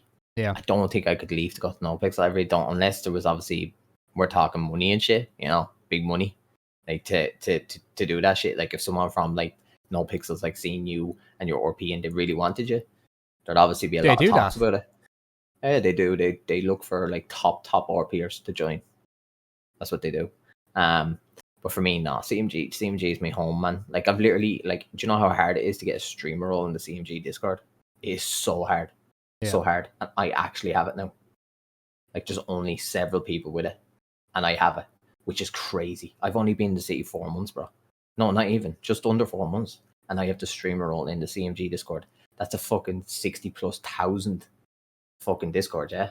And I have a streamer role in it. That's massive, because that means my alerts go out when I go live on that and all now as well. Like, there's so much more benefits to that. And big shout to my man Deviation, absolute fucking gent, such a nice chap. And the best thing about it is, like, he's old school like me. He's an older guy as well, like, so genuine. Big shout out to him because he's the one that hooked me up. And obviously big shout out to Biggs, because Biggs is actually the one who vouched me for. Dev he said, do you think Jen deserves it? Biggs said, yeah, Jen definitely fucking deserves it. Yeah. So big shout out to the boys. The boys in CMG have looked after me so well, man. Like honestly, they really have. Like the other night, that poker event I done in CMGC, I ain't got 10 million to play in that. And the man hosting it, Big Steve, another fucking legend, admin of the server, absolute gent. He threw me the 10 million and just said, pay me back when you can. So I've got so many guys in there that look after me, and so many people that respect me for who I am and what I bring to the table. So I love every single one of them. Like, in that aspect, I don't think I could leave them. I really don't. I've built so many relationships. Like the time when I left CMG to go see that when my baby was coming, I was only in the server like fucking 7-8 weeks, man. And the amount of people that showed up to that airport to say goodbye to me and see me off and all, like on that whole RP scene, like you know, and they done a whole big thing with me, drove me down and fucking had the music in the background, the Godfather music and all. Like, that just shows the levels that you, like, where the appreciation they have for you, what you brought to the table in such a short space of time, you know what I mean? Yeah. So much love in there. Like, that's probably one of the best moments I've had in 2021 as a streamer. No bullshit. That scene there alone, to go down to the airport and see all these different families, like all these different admins, fucking NHS members, even members of the police that love to RP with me, arrest me and shit, all there, fucking devastated to see me having to leave the city for a few weeks. You know, that at that moment, that was the pinnacle of me knowing this is my thing. I found what I'm good at. Do you get what I mean? Yeah. This is what I was born to fucking do. Like, I'm a fucking RP player. I should have been doing this fucking long time, you know? But the amount of people that said to me I'd be good at doing it years back. Remember, I used to say, people said to me, you should be on GTA, do a bit of RP and all, because how I act and obviously my tone, and I don't give a fuck kind of thing, you know? Yeah. And I can do shit on there. I can talk about drugs. I can talk about coke. I can talk about sluts. You know, I can talk about everything. And you can get away with it because you're RPing in a GTA server, 18 plus, you know? You can get away with that shit. If you do that on a normal Fortnite stream, you're fucked, man. You know, Twitch are on you. But it's just so much freedom bound on it as well, you know what I mean? Yeah. Robbing cars, shooting people up, stabbing people, kidnapping, you know, cutting off people's toes and shit. It's fucking nuts, man. Like, you know, I love it. I fucking love it. It suits me to the ground so much. Like, what's the difference between being a Fortnite streamer and being a CMG streamer? Being a Fortnite streamer is like, you have to deal with toxic fucking kids crying about shit. You have to be careful what you say because you get clipped every 2 seconds. Yeah. And people are just chasing you for the money. That's it. On CMG, people want to be around you because of what you bring and how good you are, what you do. They want you involved in all these storylines because they know what you can bring to the table for content. You get asked to be, like, not many people get to sit on, like in that poker event, we were sitting there with the owner of the server.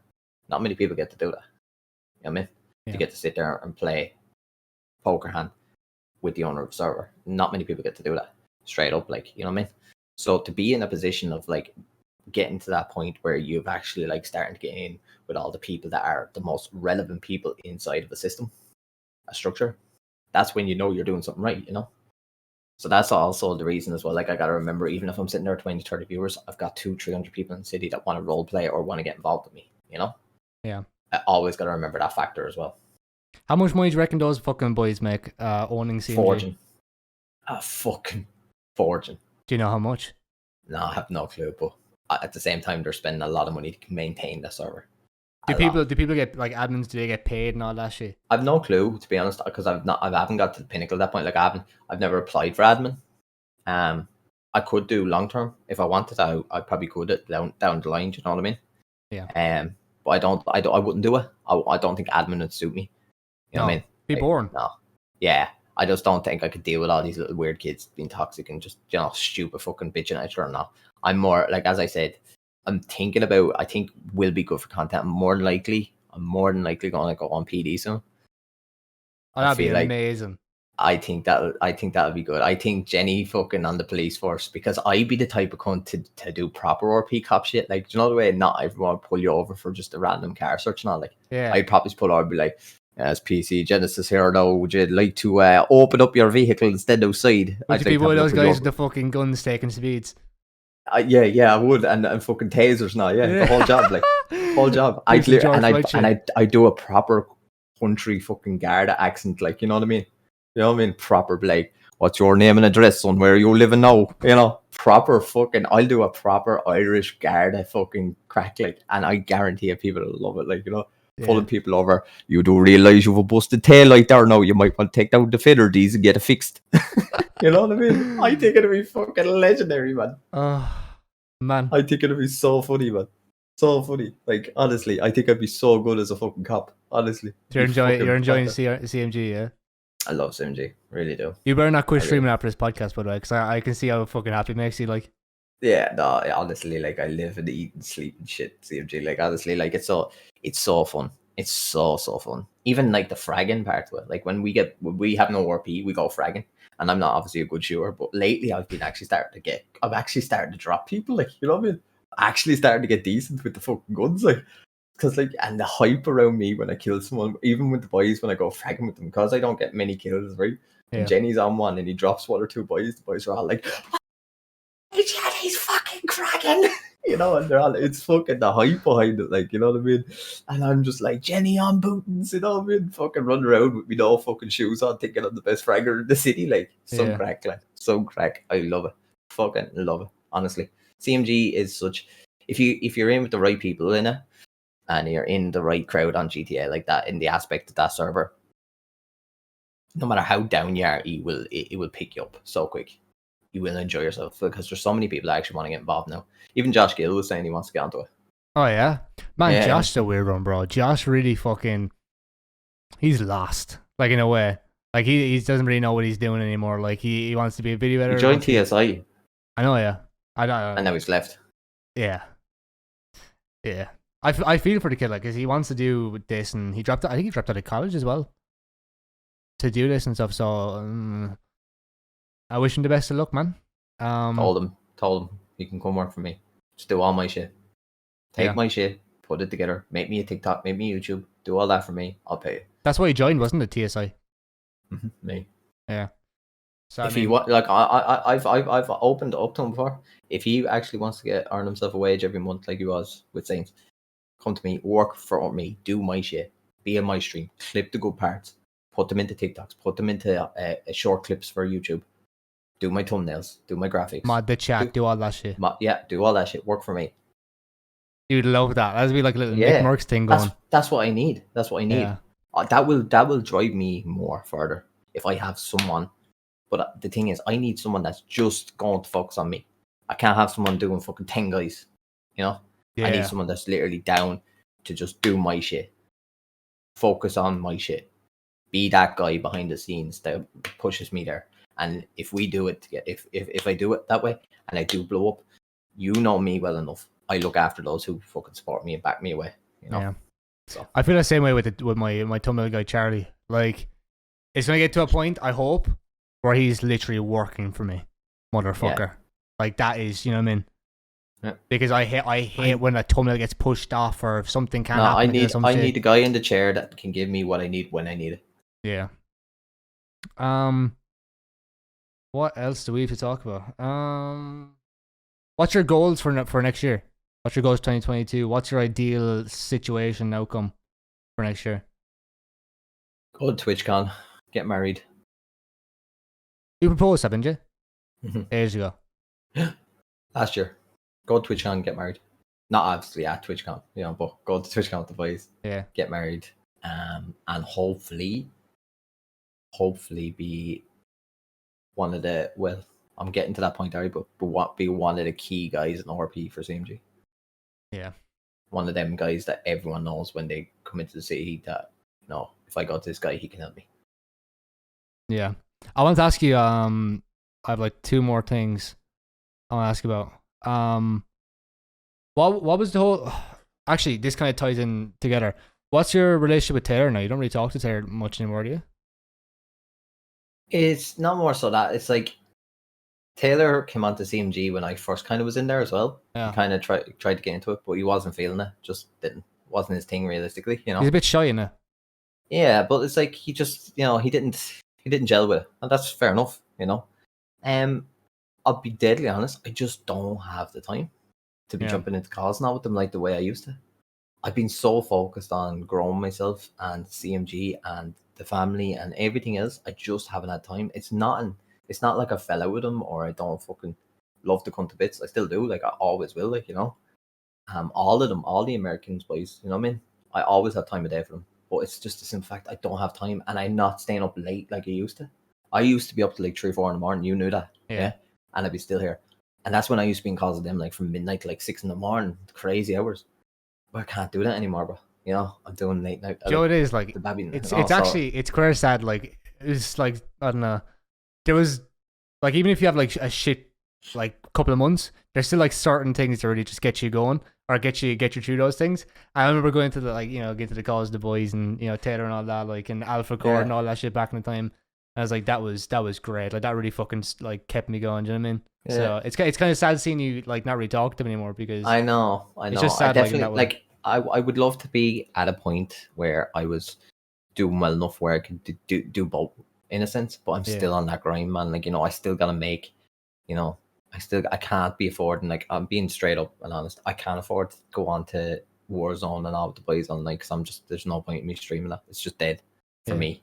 It's dead for me, and I hope they understand that in the long run. And I see they're on New World now as well. Would that be my kind of game? Probably not. Like, so like it's the simple aspect of that, and we're on such different time zones, 5-6 hours. I'm finishing up at like 8-9 in the evening now. That's like 2-3 in the day for them. They're only beginning. Do you get what I mean? Yeah. So it's in the long run, obviously, I'd love to be able to do it. Last time I thought I jumped into the call for the fight, the UFC fight. Shit, that was ages ago. What the fuck? Yeah, that was last time I was properly in with them. I still messaged them and stuff and all, like, but yeah, obviously it's not like, in a sense, I fell out with them and I don't want to see them and all that, but it's just, it is what it is, bro. Like, life hands you a deck of cards and you just got to go with it, so you still planning going over and meeting them? I want to, but same time, TwitchCon's coming now as well, and well, thank fuck we didn't book to go over to America then. Fucking hell, man. No, like, but I still can do both. Don't get me wrong, but the boys that were gonna go, I've kind of distanced now as well. It's all up in the air, It's all up in the air, and then I don't want to spend a brick fortune going over and kind of affecting anything else I want to do with, like, TwitchCon, or keep going with Twitch and trying to push that, so that, at the end of the day, I may sound like a prick, but I have to kind of look out for myself for a change, Yeah. So that's what it is. Do you know what the most annoying thing in the world is? When someone has their phone up the loudest that it can possibly go, and they repeat the same thing over and over again for about 10 minutes. That's called alcoholism. Okay? That's what my mother's doing right now, and I'm actually going to fucking do something about it. Okay? So, going back to alcoholism, that night with Taylor, when he fucking called the guards and you stopped drinking, what was that night like? What fucking happened? Like, that whole fucking 3 months you were just fucking drinking and boozing. Yeah.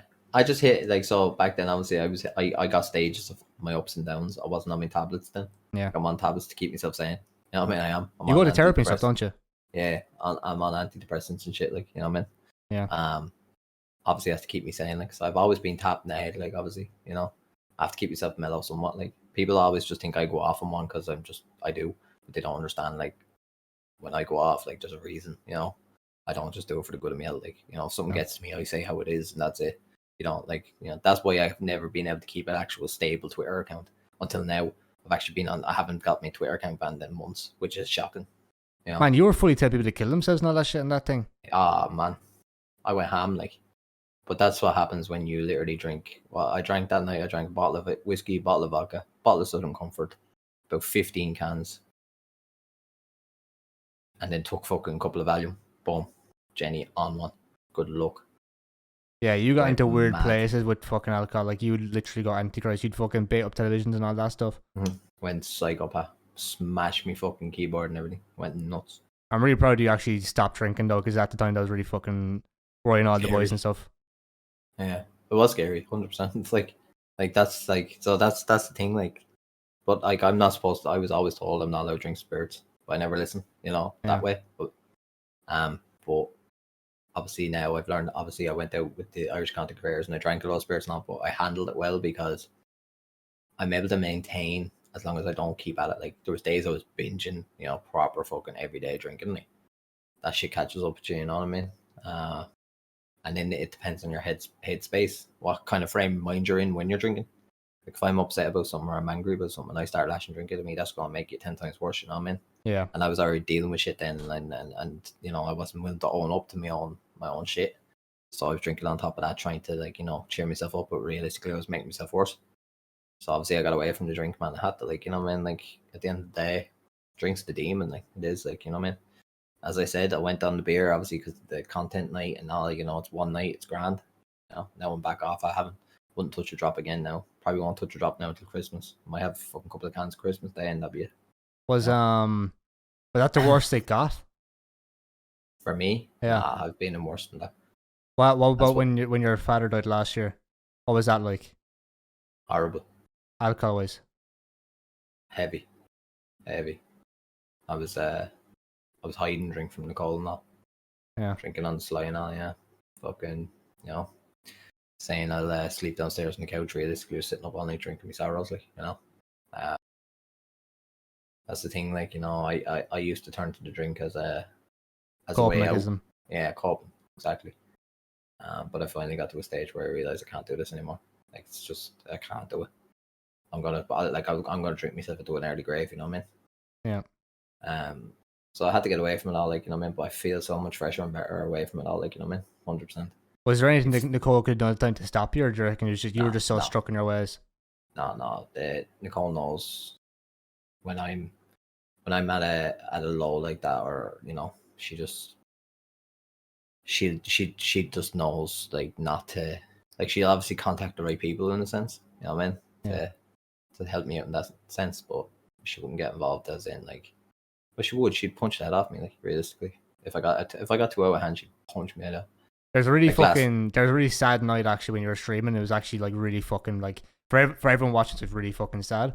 I think you were streaming one night. I don't know if it was just like a late night stream. It was after the taxi stuff, so it would have been like April or probably April, maybe March or April. And you were fucking. She had to come in and like get you off because you were fucking spouting off loads of shit, like you were gonna fucking kill this guy. Like this guy was fucking sending your wife death threats and all this stuff. I don't think he was. I don't think he was that person, but it was someone else. Like, and you were just getting them mixed up and all that sort of stuff. Remember that Owen guy and all that shit? Back then, like I get proper. You see, that's the thing as well. Like, nobody ever, like, it's hard to believe, but like I get like these voices in my head as well. Yeah. Like, proper, like, not even trolling you. Like, just like I go into, like, because Nicole's seen it before, where I've literally, like, and you can ask her yourself, like there's been a stage of my life where I actually, one night, I blacked out so bad, and my eyes actually lit up bright, fucking, like, bloodshot red, like. Yeah. I just literally blacked out. I just became a whole different person, like a demon, like. I have mixed personalities, 100%, and like, there's been some times where I just click, like, just this person here isn't there, like, you know, he's gone, like, good luck, you know. It's scary, but like, I literally have, like, got to a stage where I'm just not myself. Like, I'm just a whole different person, like. And like, I know where people, like, live up to this thing, like, oh, you don't want to see the bad side of me, kind of, you know, and they say that. But like, with me, it's an actual genuine thing. If it's the wrong side of me comes out, it's just not a nice person. Like, he just, you know, he will do anything and say anything, like, and it's horrible, like, you know, because I've seen it. Like, people have I've seen videos of myself, like, you know, where people have videoed me when I'm on one, like, you know, and I look back at it, and I do go into depression and cry for days, like, thinking, how the fuck did I do? How was I acting like that? You know what I mean? Who the fuck is that person? Like, that's not me, like, you know. But as I said, like, you know, for years I've been told, like, you know, years back when I first went to see someone about obviously getting myself sorted, like, you know, I was even told, like, straight up, like, that from whatever you've done, whatever's gone on in your life, all the pain and suffering that you've held in, you've never let out, has literally just built up inside, and your whole fucking mindset has created this evil version of yourself. Because of it's like a defense mechanism of myself. This other side of me just comes out as something that I've just built over time, you know, just comes out. And when he comes out, it's just no, you know, it's got to the point where that's how I got in so much trouble in my life, like drinking and just losing the plot, like, you know. But no, I've been mellow and calm ever since, obviously, them kind of nights when I give up that drink. Ever since then, I haven't had anything, and take my tabs and I'll just chill, like, you know. Did therapy work for you? Was it beneficial? Yeah, definitely. In what ways? Well, see, when I had anger rages and I used to freak out, I'd stand there and I'd put my hand through every wall in the house. Like, I'd just box everything, like, I'd windows, doors, fridges, everything. But now when I get angry, I know how to control it. I know how to deal with it. I know how to take a step back and be like, all right, okay. So does therapy more so teach you ways to cope other than alcohol, or does it teach you to find yourself? It copes everything. Finds the inner self of you, finds you how to deal without having to go to alcohol or whatever it is that you turn to. It definitely helps in that manner. It matures you a lot as well. You know, you get a better outlook on life after it. You know, you start appreciating things a lot more, you know, in an aspect. So now, like, it's just like, as I said, I deal with things a lot better than I used to. A lot better. How long have you been going to therapy then? I went for about 6 months, in total. So I don't know how many sessions in total, but about 6 months in total. Like if you add it all up together. Yeah. Would you recommend it then? Yeah, 100%, 100%. Yeah. Not a shadow of a doubt in my mind. There'll be a lot of people listening to this podcast who won't know if they should go to therapy or like contemplating or blah blah. 100%. 100%. I find personally speaking to someone you don't actually know that well and just letting your problems go on to them and shit, especially if they're paid professionally, you don't feel as bad about it. But definitely, I find it hard to open up to people that I know and I trust. I can never tell them the shit that I go through because I don't want to burden out my stuff. So actually, I feel like going to a professional who don't judge you. They just tell you what's wrong and they tell you in a very professional way. Yeah. No, I agree with you. I agree with you. It's all about how you deal with it, as I said. But if anyone's ever dealing with that kind of thing, especially alcohol, get it sorted. Get it sorted fast, because it will put you in an early grave. Because if you don't do it yourself, you're gonna end up doing, someone else will do it to you, because of things that you can say or do to someone when you're in that state of mind. You know. Have you ever been addicted to the medication they give you or anything like that? Nah.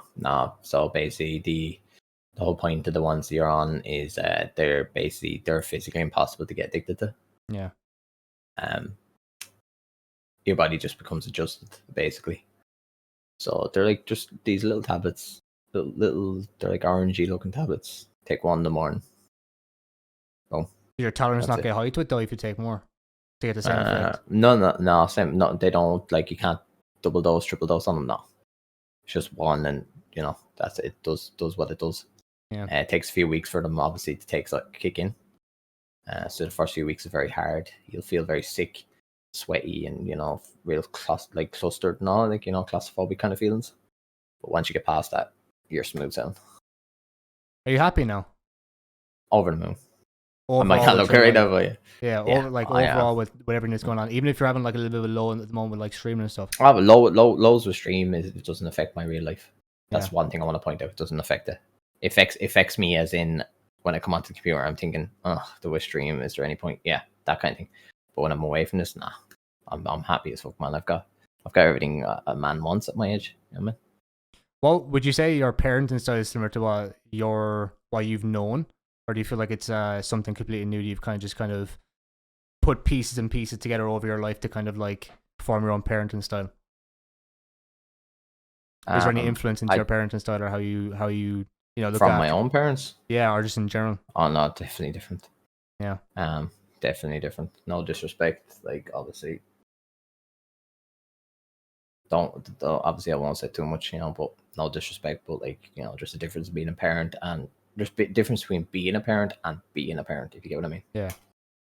So it's about being anyone could be a parent. Yeah. But being a parent is a totally different ball game, you get what I mean?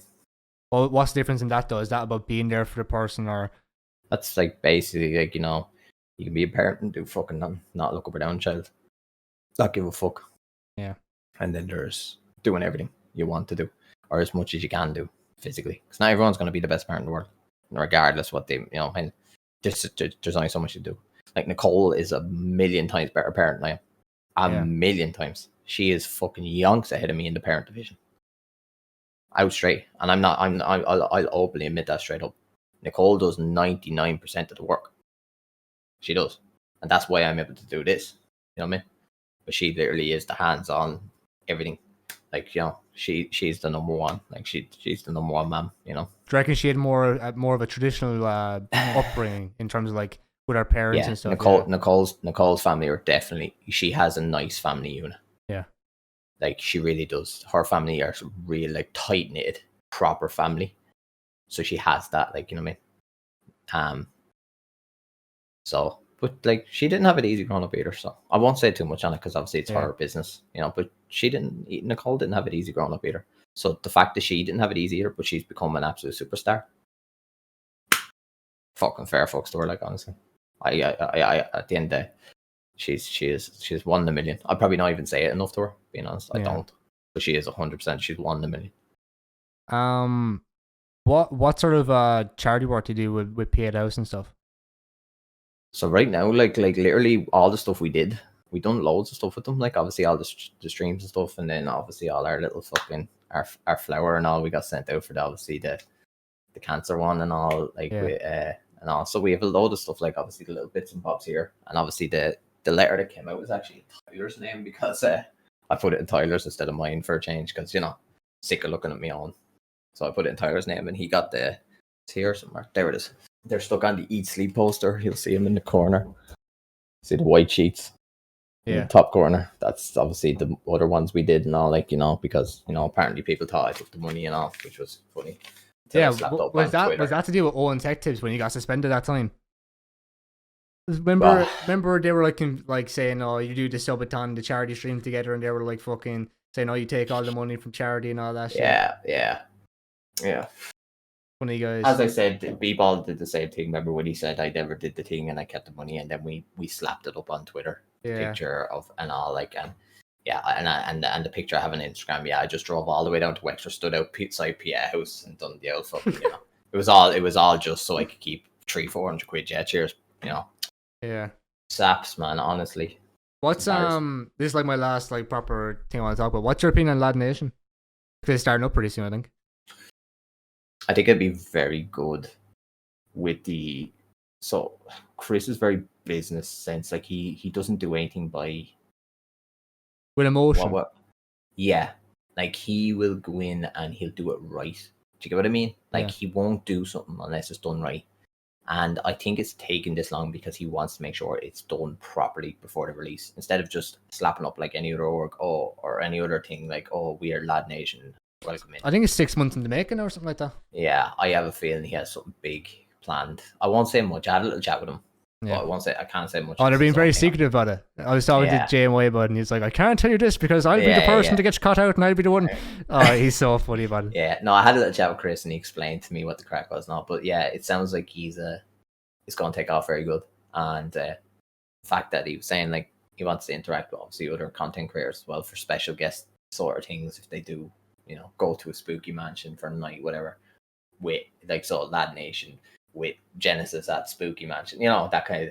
So I think they have a lot of good ideas, and I honestly wish them best with it, because like I would have probably been a part of it if I didn't have the baby and so much more priorities. I probably would be a part of it, to be honest. Yeah, I was thinking about that recently actually as well. I was talking to Simon about it recently. I was like, I wouldn't actually mind, you know, depending. But my whole thing with it is like, and I guess you want like loyalty at the start. You know what I mean? Like you'd want someone who's like very like, who believes in the idea straight away instead of having to be convinced over time. Whereas that's who I would have been. I was like, I want to kind of see where it goes first and who's involved and all that stuff before I consider trying to join up. So my kind of goal with it is if, you know, if someone drops out and, you know, if it's a good project, I might sleep in. Yeah. You know? Hit me up, like, kind of thing. Yeah. Yeah, but that's what it is. As I said, nobody knows what the future holds. Like, you know what I mean? You never know where we're going to be in a couple of months' time. Yeah. So we'll see what happens. What was the last thing I was saying? Yeah, been a fucking mad year, isn't it? Exciting. It's been up and down year. It has been up and down year, but it's been very exciting. I'm really happy we got to fucking sit down and talk with all that shit though, because like we kind of started this year together, we kind of end this year together, you know, even though it's not over yet, but you know what I mean. We needed this as well, like, you know, obviously to catch up on what happened. Yeah. What's been going on, you know what I mean? But it's been fun, like, as fuck, can't lie. Little 3-hour potty. Ooh. You gotta love the potties, like. Yeah. Yeah. Fucking mad year. Hope Christmas is good, you know what I mean? No deaths in the family, be nice. Fucking yeah. Just one simple year where there's no fucking stupid deaths or any bullshit. Just straight clean vibes only, please. Yeah.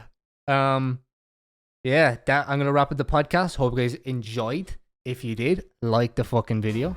Subscribe if you guys are new to the channel. If you've watched for 3 hours, congratulations.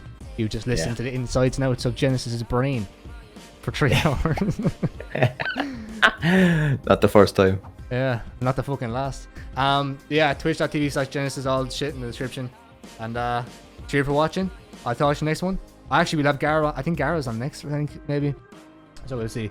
But yeah, cheers for watching. Slán go fóill. Bye bye.